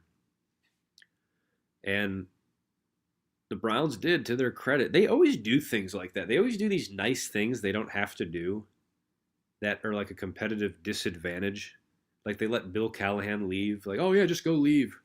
And they did something with OBJ too, I remember. Like when they cut OBJ, they somehow allowed him to go sign with the Rams. Like they do all this stupid shit. But anyway, the coaching staff, the new offensive coordinator was John DeFilippo. John DeFilippo. I have desperately hyperlinked here. I was going to link to an article about the Shanahan thing, but I'm not going to talk about that anymore because the first take video kind of covered it. Defensive coordinator Jim O'Neill. He was entering his 2nd year. Big storyline from this offseason was the texting scandal, the Ray Farmer texting scandal. So Browns general manager Ray Farmer in 2014 violated the NFL rules by texting coaches on the sidelines during games. The text reportedly included his opinions on play calling, personnel usage, and quarterback play. I think as far as specifics, he was saying things like, put Johnny in, which is just so embarrassing. It shows you how out of touch the general manager is. You know, Johnny Manziel doesn't even know the playbook, and the GM of the team is like clamoring for him to be put into the game. But as a result of the texting scandal, Ray Farmer was suspended 4 games and fined $250,000. Another big thing at the time, the Browns got new logo, and the Cleveland Browns got a new logo and new uniforms. In April 2015, the Browns unveiled a new uniform design, and I remember they had some big like launch party where they had like the players on stage with the uniforms. I'm going to play that clip in a second. But 2 months prior, in February, they unveiled a new logo too. I remember there was a lot of build-up for that, and people were really disappointed because, as you see right here, this was the new logo. Like that's a side-by-side comparison. Here's the old one, here's the new one. And it was just like, bro, like you just changed the filter. In fact, I remember there was I have it right here. I remember seeing a funny joke on Twitter at the time that was like, when you discover filters on Snapchat. And I have a note here about my jersey video. I think now it's the 2nd most viewed video on my channel. I think the Bounty Bowl video is now number 1. But the jersey video, to this day, I don't know why that did so well. It was not a very good production, but for some reason that has like 200,000 views. Me just like ranting about the jerseys. All right, so getting into the transactionary part of the offseason. Oh, wait, got to go back. Sorry. We didn't watch the video.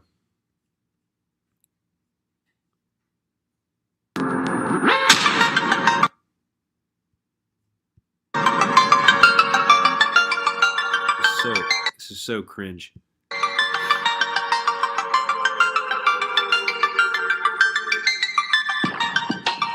This is Mike.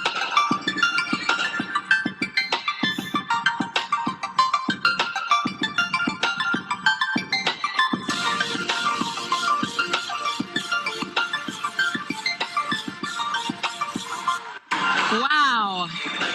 Man, this crowd is so thrilled with what they are looking at right now. A really vivid, powerful assortment of uniforms. What do you think about this? I love them. I think it's absolutely great. I love the details. It looks like the guys are...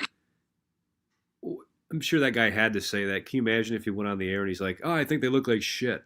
Like, Yeah, I mean, talk about a public humiliation ritual. But yeah, those are the jerseys. Anyway, free agent signing. So we're into the transactionary part of the offseason. Quarterback Josh McCown from the Buccaneers. Wide receiver Dwayne Bowe from the Chiefs. Dwayne Bowe, that's a forgotten name. I feel like when everybody thinks about the Chiefs, they think about Andy Reid and Mahomes onward, but people forget about the Matt Castle, Dwayne Bowe, Jamal Charles, those years. Dwayne Bowe was a significant part of those Chiefs teams. So he was acquired by the Browns. Wide receiver Brian Hartline from the Dolphins, and cornerback Tramon Williams. So not some bad pickups on paper, I must say. All right, key departures. Quarterback Brian Hoyer. They couldn't get him out. Jimmy Haslam couldn't get him out of Berea fast enough. Wide receiver Miles Austin. I was sad to see him go. Tight end Jordan Cameron. As you heard in that first take video, he also couldn't get out of Cleveland fast enough. Nose tackle Ataba Rubin. Defensive end. Outside linebacker Jabal Sheard. He was really a defensive end. It was so stupid to move him to linebacker. Cornerback Buster Screen. Punter Spencer Lanning. So some big losses for sure. Looking at the draft. So the 2015 draft selections, obviously there's a ton here. So we're not going to go over every single one. I'm just going to name the only ones worth mentioning.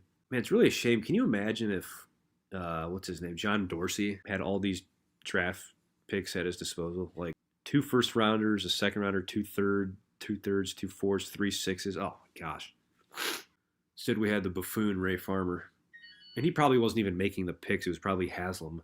But anyway, Browns once again had 2 first rounders. Danny Shelton, nose tackle out of Washington. Center Cam Irving out of Florida State. I remember I was excited about Cam Irving because he was billed as like a very versatile lineman. And I remember thinking he could like play center, he could play left tackle. I remember thinking he could be like the heir apparent to Joe Thomas. And then the only other, this is amazing. The only other player worth mentioning from this draft is Duke Johnson, running back out of Miami. Everything else, I mean, unless I'm forgetting something, can somebody tell me if any of these players matter at all? I recognize their names, but like, as far as any kind of impact on the team,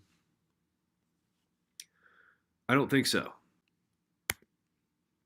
Storylines going into the year.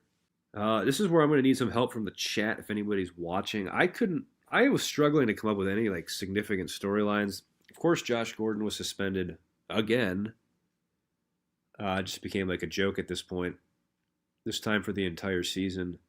It was not reduced like last year. Last year's suspension was reduced. That was not the case this year. Josh McCown was named the starter over Manziel. I guess that's a storyline.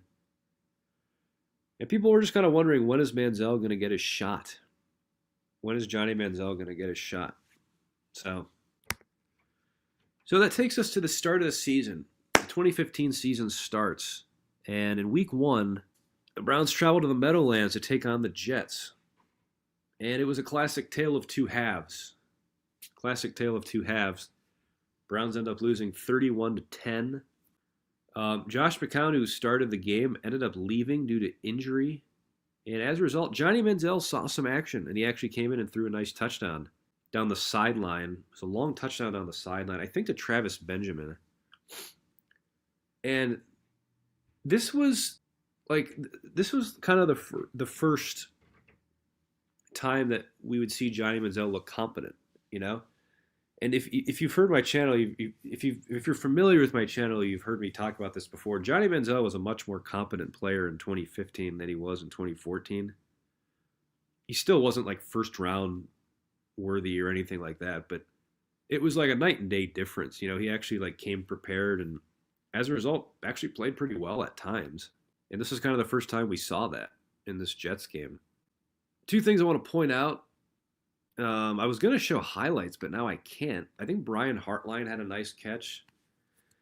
And then Josh McCown had this is the game where he had that infamous helicopter play where he was diving for the goal line and he got hit and he like twirled like a helicopter propeller. I think I can get away with just showing like a snippet of that. If I can't, then we really live in, you know, communist China.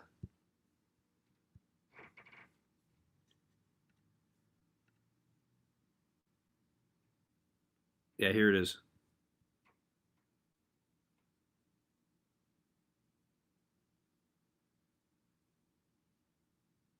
That is unbelievable. All right. Got to stop it quickly before it gets struck down there. But anyway, Browns lose the opener. In weeks 2 and 3, the Browns. See, this is where I wish I would have had pictures. I should have had more pictures. If I would have known that we couldn't show video. Damn, I would have showed many more pictures. But in weeks 2 and 3, the Browns split the next 2 games. They go 1-1. The first game against the Titans, Johnny Manziel actually got the start. Manziel got the start because McCown was still hurt. And Manziel played fine. He wasn't like unbelievable, but he played fine. He had some touchdown tosses. I believe Travis Benjamin had a punt return for a touchdown in this game. And the Browns got the win. It was a good win. Nice feel-good win. Unfortunately, McCown returned in week 3. So even though the Browns got the win, they still named Josh McCown the starter heading into week 3 against Oakland. And Browns lost as a result 27-20 at home to the Raiders to fall to 1-2. This Raiders game is one of the few Browns games I missed on TV. So if you watch my 20-year anniversary presentation last year, I talked about the few Browns games that I actually did not get a chance to watch. And this was one of them. Because I was in college at the time and we pulled an all-nighter. I ended up passing out around noon, Sunday at noon, so I just missed like 1 o'clock. But it turned out it wouldn't have mattered anyway because they weren't even showing the Browns game in Columbus. They were showing the Ravens-Bengals game, I remember. Just a personal anecdote there. Week 4, Browns at Chargers. So the 1-2 Browns head to San Diego. They were the San Diego Chargers at this point in time. And they play a great game of football. They really do, considering they were underdogs going in. But they end up falling short 30-27. 30-27. And they lost on a last-second field goal.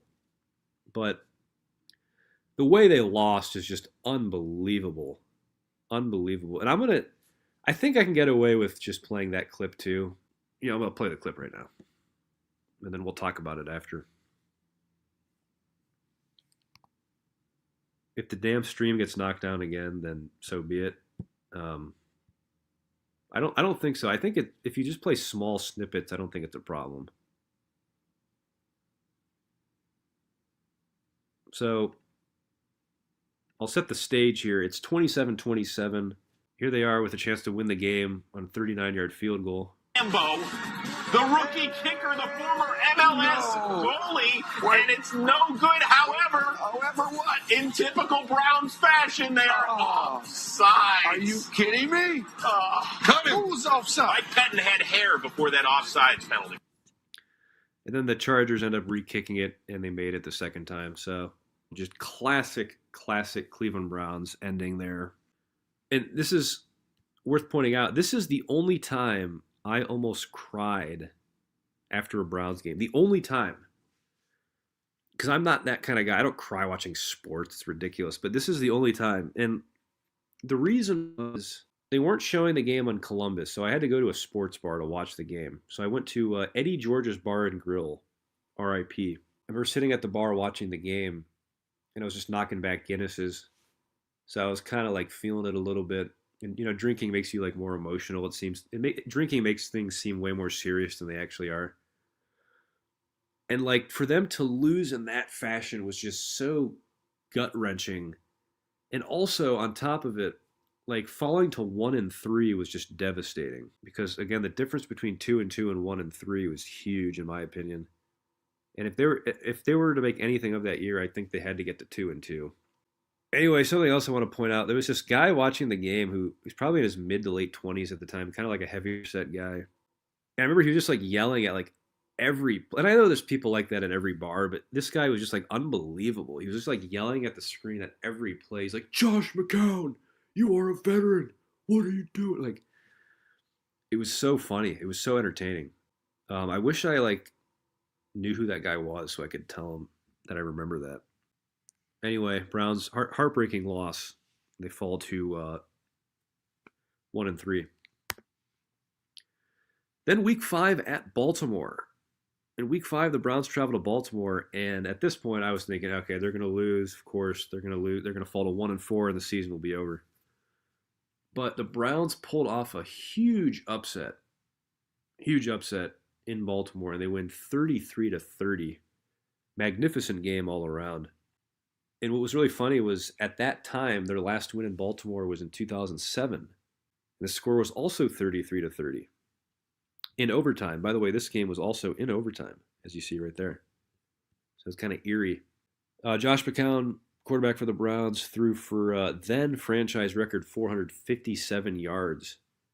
Of course, that has since been broken by Jameis Winston, who threw for 497 last year at Denver. And it was just a big win to keep the season alive. It really was. Again, it's such a bummer. I wish I could show some damn highlights. You know what I'm going to do? I think I can get away with showing snippets, like I was saying. So I'm going to try and show the leg catch by Gary Barnidge.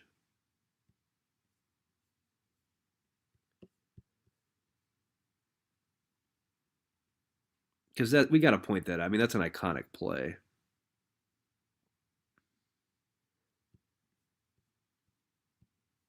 After the extra point, fourth quarter, same score.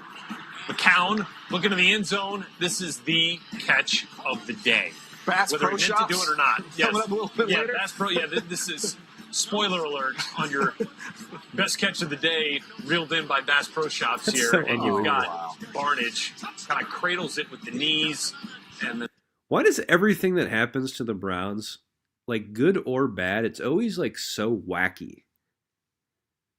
Like even the good things are wacky. Like of course we know the bad things are bizarre, but like even the good things are crazy. But anyway, after that unbelievable win at Baltimore, the season goes to hell in a handbasket. And the Browns lose their next 7 and they fall to 2-10. And I've said this many times, but it just proves, it just goes to show that in the NFL, you truly have no idea what's on the horizon. Like if I would have told you after that win at Baltimore when they were 2-3, the Browns are eventually going to be 2-10, you would have thought I was crazy. My favorite example of that, like, is believe it or not, it's with the Bengals. Like, if you're a Bengals fan, after the 2022 season when they just made the AFC title game again, and they were 12-4. Remember they didn't lose for like 3 months. Imagine being told if you're a Bengals fan they will not make the playoffs again until at least 2026. Because they're probably not going to make it this year. It's just insane. You would have been like, what? Like, how is that possible? You never know what's on the horizon in the NFL. It's crazy. We're going to talk about quite a few of these games individually, but not every single one. Like, I'm not going to talk about this Rams game. Cardinals game, kind of worth mentioning. Browns were up 20-7, but Arizona finished on a 27-0 run. That's when they were rolling with Bruce Arians and Carson Palmer. Anyway, week 6 week 6, the Denver Broncos come to town to take on the Browns. This is immediately following the Ravens game. So after the Browns upset the Ravens, they're 2-3, and they have a chance to get to 500, right? So that was kind of exciting at the time. And the Peyton Manning-led Broncos come to town, and this is when Peyton Manning, it was known he was going to retire, so he was doing his like retirement tour.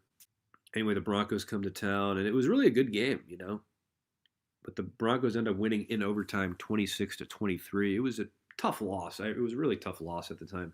It was a crushing defeat because, like I was talking about with the difference between 1-3 and 2-2, the difference between 2-4 and 3-3 is really big. So it was such a crushing defeat. And Peyton Manning ended up finishing his career undefeated versus the Browns as a result of this game. He finished 6-0 versus the Browns. And I swear every game he played versus us was just like this. It was just like this. There's always some like really close game that he just pulls out at the end. But the Browns had a chance to win this game in overtime. That's what's sickening. And again, I'm going to risk it here by just playing a little snippet. But there's a sequence in overtime where they intercept Peyton Manning, but then they just blow it and do nothing with the football. Try to find where that's at. I think it's right here. So here we are in overtime. 23-23. Denver's on Cleveland's 39-yard line. Or excuse me, Denver's on their own 39-yard line. This one would go to overtime. And here's Peyton, first possession of OT, picked And off. Barkevious Mingo. Out of? Mingo gets the interception. But then in classic Browns fashion, they just go backwards and backwards. You see it's already 2nd and 13. They're already behind the chains. Like Eli right there. Well, you're seeing it often this season. Peyton's 10 picks in most of the league right there. now. Big play right there. But the Broncos defense comes back and saves the day. Malik Jackson brings McCown down. McCown picked off twice. So they don't show it, but the Browns actually went back like 30 yards or something. It was so ridiculous because it was like 3 consecutive losses, but they were all huge losses. Just unbelievable. But end up losing a tough one for the Broncos, 26-23 to fall to 2-4. Here's something worth pointing out. Joe Thomas, Browns legend Joe Thomas, was nearly traded at the trade deadline. So after Week 8, the Browns nearly trade Joe Thomas to the Broncos for a first-round pick. I think both sides would have benefited on paper. You know, the Browns would have got another first-rounder. At this point, they had a ton of first-round picks. Now, of course, they squandered them all, but still on paper, getting a first-round pick for an aging player, I think they would have benefited. Joe Thomas would have benefited going to play for a Super Bowl with Denver. But Joe Thomas, being the trooper that he is, vetoed the trade because he wanted to stick it out with the Browns and see this thing through. And afterwards, the NFL issued a random drug test to check his sanity, because who would want to stay and play for the Cleveland Browns when they don't have to? That's a joke. That did not happen, but he might question his sanity there. Anyway, here's another storyline going on during the season. Where is Dwayne Bowe? Where is Dwayne Bowe? I had a Grok make a missing persons poster here. They got the age wrong, though, so I had to scribble and write 32. But Dwayne Bowe, who was the big free agent signing from Kansas City, was just completely absent. 0 catches through the first 8 games. 0 catches. And just 3 targets on top of that. Really bizarre. Like everybody was just wondering, where is Dwayne Bowe? Like, was he in the doghouse or what was going on? Really strange situation. Anyway, Week 9, the Browns travel to Cincinnati to take on the Bengals on Thursday Night Football. Just like the previous year, the Browns took on the Bengals in Cincinnati on Thursday night. Unfortunately, this game was much less significant. Johnny Manziel got the start, though. I don't remember if McCown was injured again or if Manziel was just named the starter organically. I don't actually remember, and I didn't research it. But he was the starter for this game, and it was a classic tale of 2 halves. It really was. Browns played a great game of football in the first half. They trailed 14-10. But then Cincinnati took over in the second half and just kind of blew the Browns away, 31-10. They really figured out Manziel, too. I remember he got nothing going in the second half. I think it took them a really long time to get another first down, in fact. I think they may not have had a first down until like the fourth quarter or something. Week 10, Browns travel to Pittsburgh. They lose 30-9. They're beat soundly in Pittsburgh. Shocker. Landry Jones actually started the game for the Steelers, but he got injured very early on, and Ben Roethlisberger relieved him and just torched the Browns, threw for 379 yards in relief duty. Johnny Manziel started for the Browns as well, and he also kind of went tit for tat with Roethlisberger. He threw for 372, which is a career best. for Johnny Manziel. That's what I mean about Manziel, like looking so much better his second year. He was just like that's a forgotten part of his story because of how his story ended and all the stupid things he said since he's retired. But it's forgotten that he actually was kind of a competent quarterback like in 2015. But regardless, the Browns were clobbered in Pittsburgh. Their annual clobbering in Pittsburgh. We just come to expect it. But there is one play I want to show from this game, and I think once again I can get away with showing it.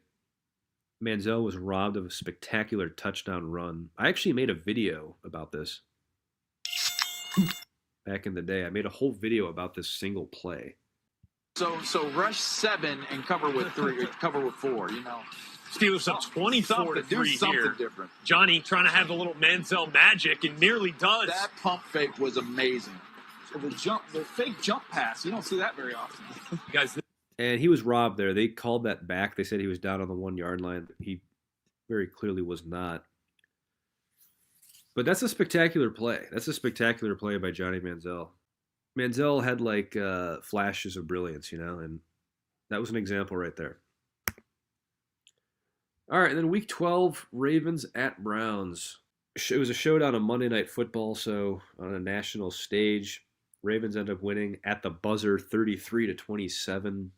This is the kick six game, spoiler alert. The Browns lose in classic Cleveland Browns fashion.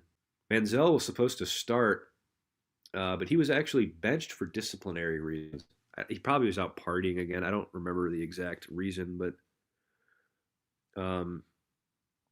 he did not get the start. McCown got the start, but Josh McCown ended up getting hurt, and Austin Davis came in. Do you remember Austin Davis? You might remember him.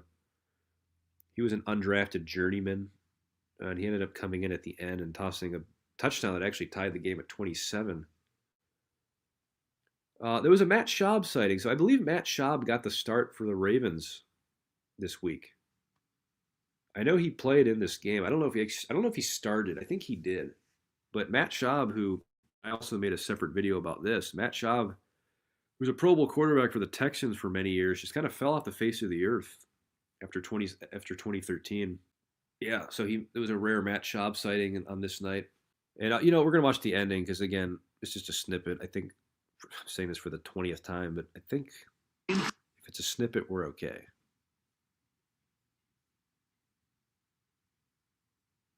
So it's 27-27. The Browns are going for the win here. 51-yard field goal, and this happens. Well, Mike Patton wasn't happy about it. Kenton's face. They line up. Oh, man. Brent Urban, the 6'7" defender, gets a hand on it, and then it's Will Hill off to the races. Watch Lee right here. Watch Lee looking around.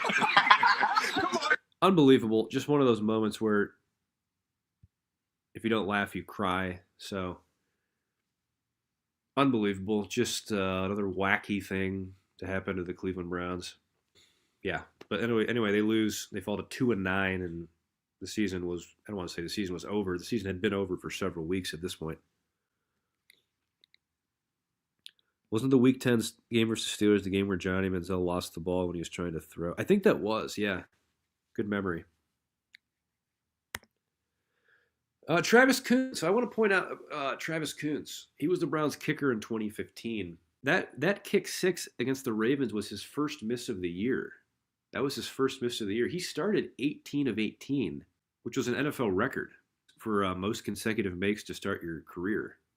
And I remember thinking he could be the answer. I thought we found our kicker, but that kick six was kind of the beginning of the end for him because I think he had other kicks blocked after that and was just never really the same player, I think. Or I don't know what happened, but he obviously was an accurate kicker. I just think he maybe didn't have a strong leg or something, but it's worth pointing out Travis Kuntz. And then the rest of the season, Browns lose, 4 of the next 5 to finish 3-13. So just an absolutely miserable year. I'll talk about some of the games here. At home against Cincinnati, the Browns get trounced 37-3. That was immediately following the Ravens game that we just watched. So they were just completely demoralized after that game. They came out so flat and just had no fight, no spirit in them. Austin Davis also started in that game, which might have been another reason it was 37-3. But and then they come back. They do bounce back, to their credit. They have a nice win against San Francisco. Johnny Manziel got the start, and he played well. I was going to show you highlights from that, but we can't watch it. Then they go to Seattle the next week. They lose 30-13, but I am telling you, that is the most deceiving 30-13 score you will ever see. That was a tightly contested game, considering where both teams were at this point. The Browns fought hard in that game. Manziel got the start again. Then at Kansas City, the Browns lose 17-13. Manziel also got the start. I do remember at the end of that game, this Chiefs game, Manziel was trying to lead like a 2-minute drill, but they just ran out of time at the end. And then he like smashed his helmet on the ground or something. And then the season finale, Browns return home to host the Steelers, and they lose 28-12. But again, another deceiving score because they fought pretty hard in that game. They just lost to a better team. And also Austin Davis was starting again because I think Manziel had a concussion or something. So Browns end up finishing the year 3-13. So just a nightmare, a total nightmare of a year. Something I do want to play though, it's a little line from play-by-play commentator Tom Brenneman from the Seahawks game. So 104.32, that's what we got to skip to here.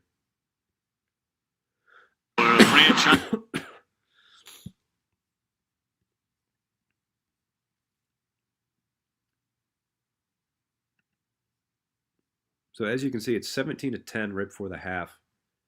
2 seconds left. So this shows the Browns are playing pretty well on this day. Went out. Minnesota has a final game of the regular season in Green Bay. All right, here's Curse on the final play of the half. Still on his feet, and the penalty flag comes in.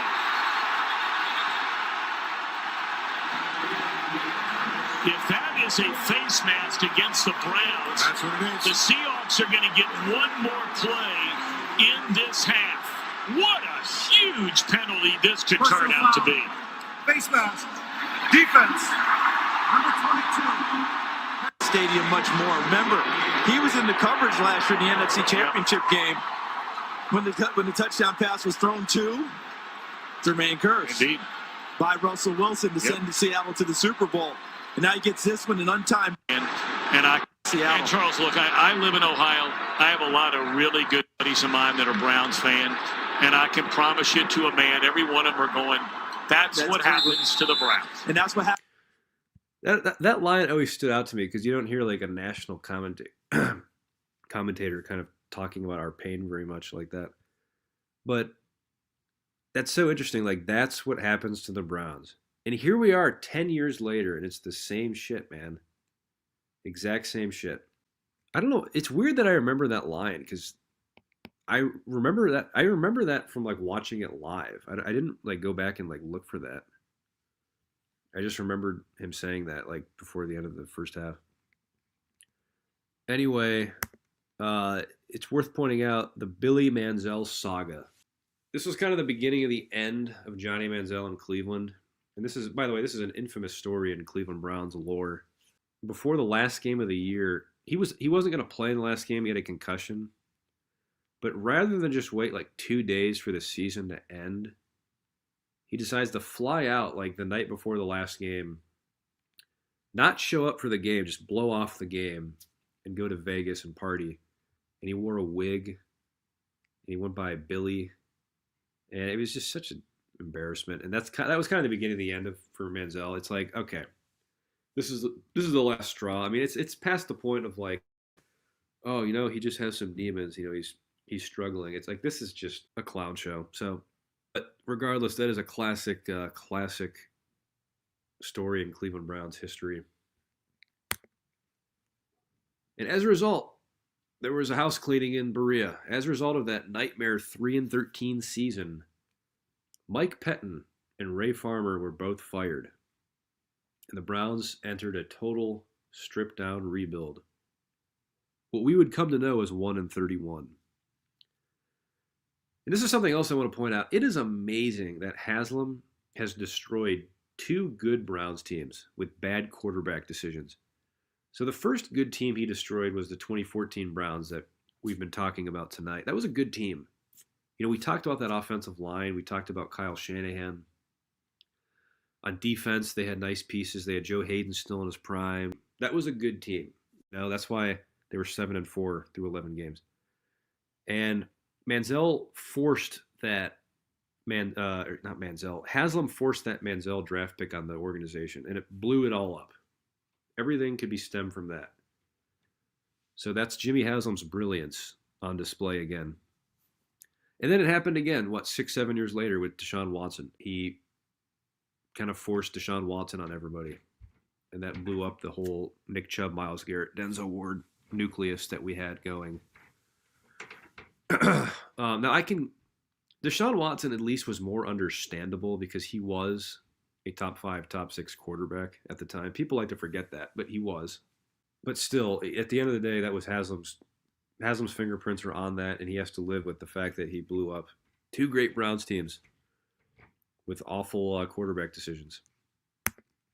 But anyway, after 2013 or 2015, this was like a low point as a fan. This was at this point in time, this was the worst season I had ever seen. I had never seen a 3-win team. The worst I had seen was 4-12. I'd seen plenty of 4-12, 5-11 seasons. I'd never seen 3-13. And it's unbelievable because I thought this was a low point, but I had no idea I was in store for 1-31. My God, can you imagine telling me at that point in time, like trying to console me, like, hey, Rob, don't worry. It's only going to get worse. The Browns are going to go 1-31 the next 2 years. Jeez. But reviewing the season some more, Browns did have some Pro Bowlers, believe it or not. Tight end Gary Barnidge, center Alex Mack, left tackle Joe Thomas. And I've pointed this out before, the Pro Bowl has changed so much over the years. Like, it used to be that you had to be on a good team to make the Pro Bowl. Now it's way more about parity and like every team has a player. But back in the old NFL, like early 2000s and before, they would have had no Pro Bowler. Maybe Joe Thomas, I don't know. But Browns definitely would not have had 3 Pro Bowlers. And by the way, I would be crazy to not stop and talk about Gary Barnidge for a minute. And we got to give Gary Barnidge his flowers for the 2015 season. Stellar season. He filled the void left by Jordan Cameron. He had 79 grabs, over 1,000 yards, 9 touchdowns. And that leg catch we played earlier, still one of the best plays, one of the best catches I've ever seen. I mean, it was just so fluky, but still, But hats off to Gary Barnidge. That was a great season he put together there, out of nowhere. Grading the free agent class from 2015, quarterback Josh McCown was decent. 12 touchdowns, 4 picks, 2,000 yards, 63.7 completion percentage, and a 93.3 rating. Those are actually good numbers, but the reason I say only decent is because his 1-loss record was awful. Like, it was like 1-7 or something terrible. So, I mean, he just couldn't win despite having pretty good numbers. So, anyway, wide receiver Dwayne Bowe was a disaster, total disaster. 5 catches, 53 yards. And the reason he has 5 catches is because I remember at the end of that Bengals game on Thursday night that we talked about, they were just force-feeding him the ball at the end, almost like so they were making it so he wouldn't have 0 catches. That's literally the only reason he had any catches. It was force-feeding him the ball in garbage time. Wide receiver Brian Hartline was His numbers were honestly better than, I don't even remember him having 46 catches for 500 yards. I don't remember him doing anything in 2015. He was a big disappointment. And then quarterback Tramon Williams, he was a letdown. Of course, he's the one who jumped off sides against San Diego earlier. Cost us that game. Grading the rookies, Danny Shelton was Cam Irving was a disaster. I talked about how excited I was for him at the time. He was a disaster. Another one of those MIA players where you're wondering, where's he at? Where is this guy? Duke Johnson, he was decent. He's the only player worth pointing out from that draft class. He was a dual threat player. It turned out he was more effective as a pass catcher. He had 61 grabs for 500 yards, 2 touchdowns, as opposed to running the ball. 104 attempts for 379, no touchdowns. Not a very good average there. And he never really was a between the tackles runner, so I guess that's not shocking. But let's look at the rookie class there. Great draft, Ray Farmer. Way to go. And that's it. That's it, sports fans. We have reached the end of the presentation. That is a complete retrospective look. 10 and 11 years at both the 2014 and the 2015 Cleveland Browns. Wow, that's long. My throat is killing me right now. It's like I said, I had a cold earlier this week, so I've been talking for a long time. It's a shame that the stream went off the air because I'm going to have to go and piece the two together now and then upload it as a video. So now the chat won't even be available when you go watch it back. But that's going to do it for the video. Until next time, I'm Robin Robbie. Have a good one.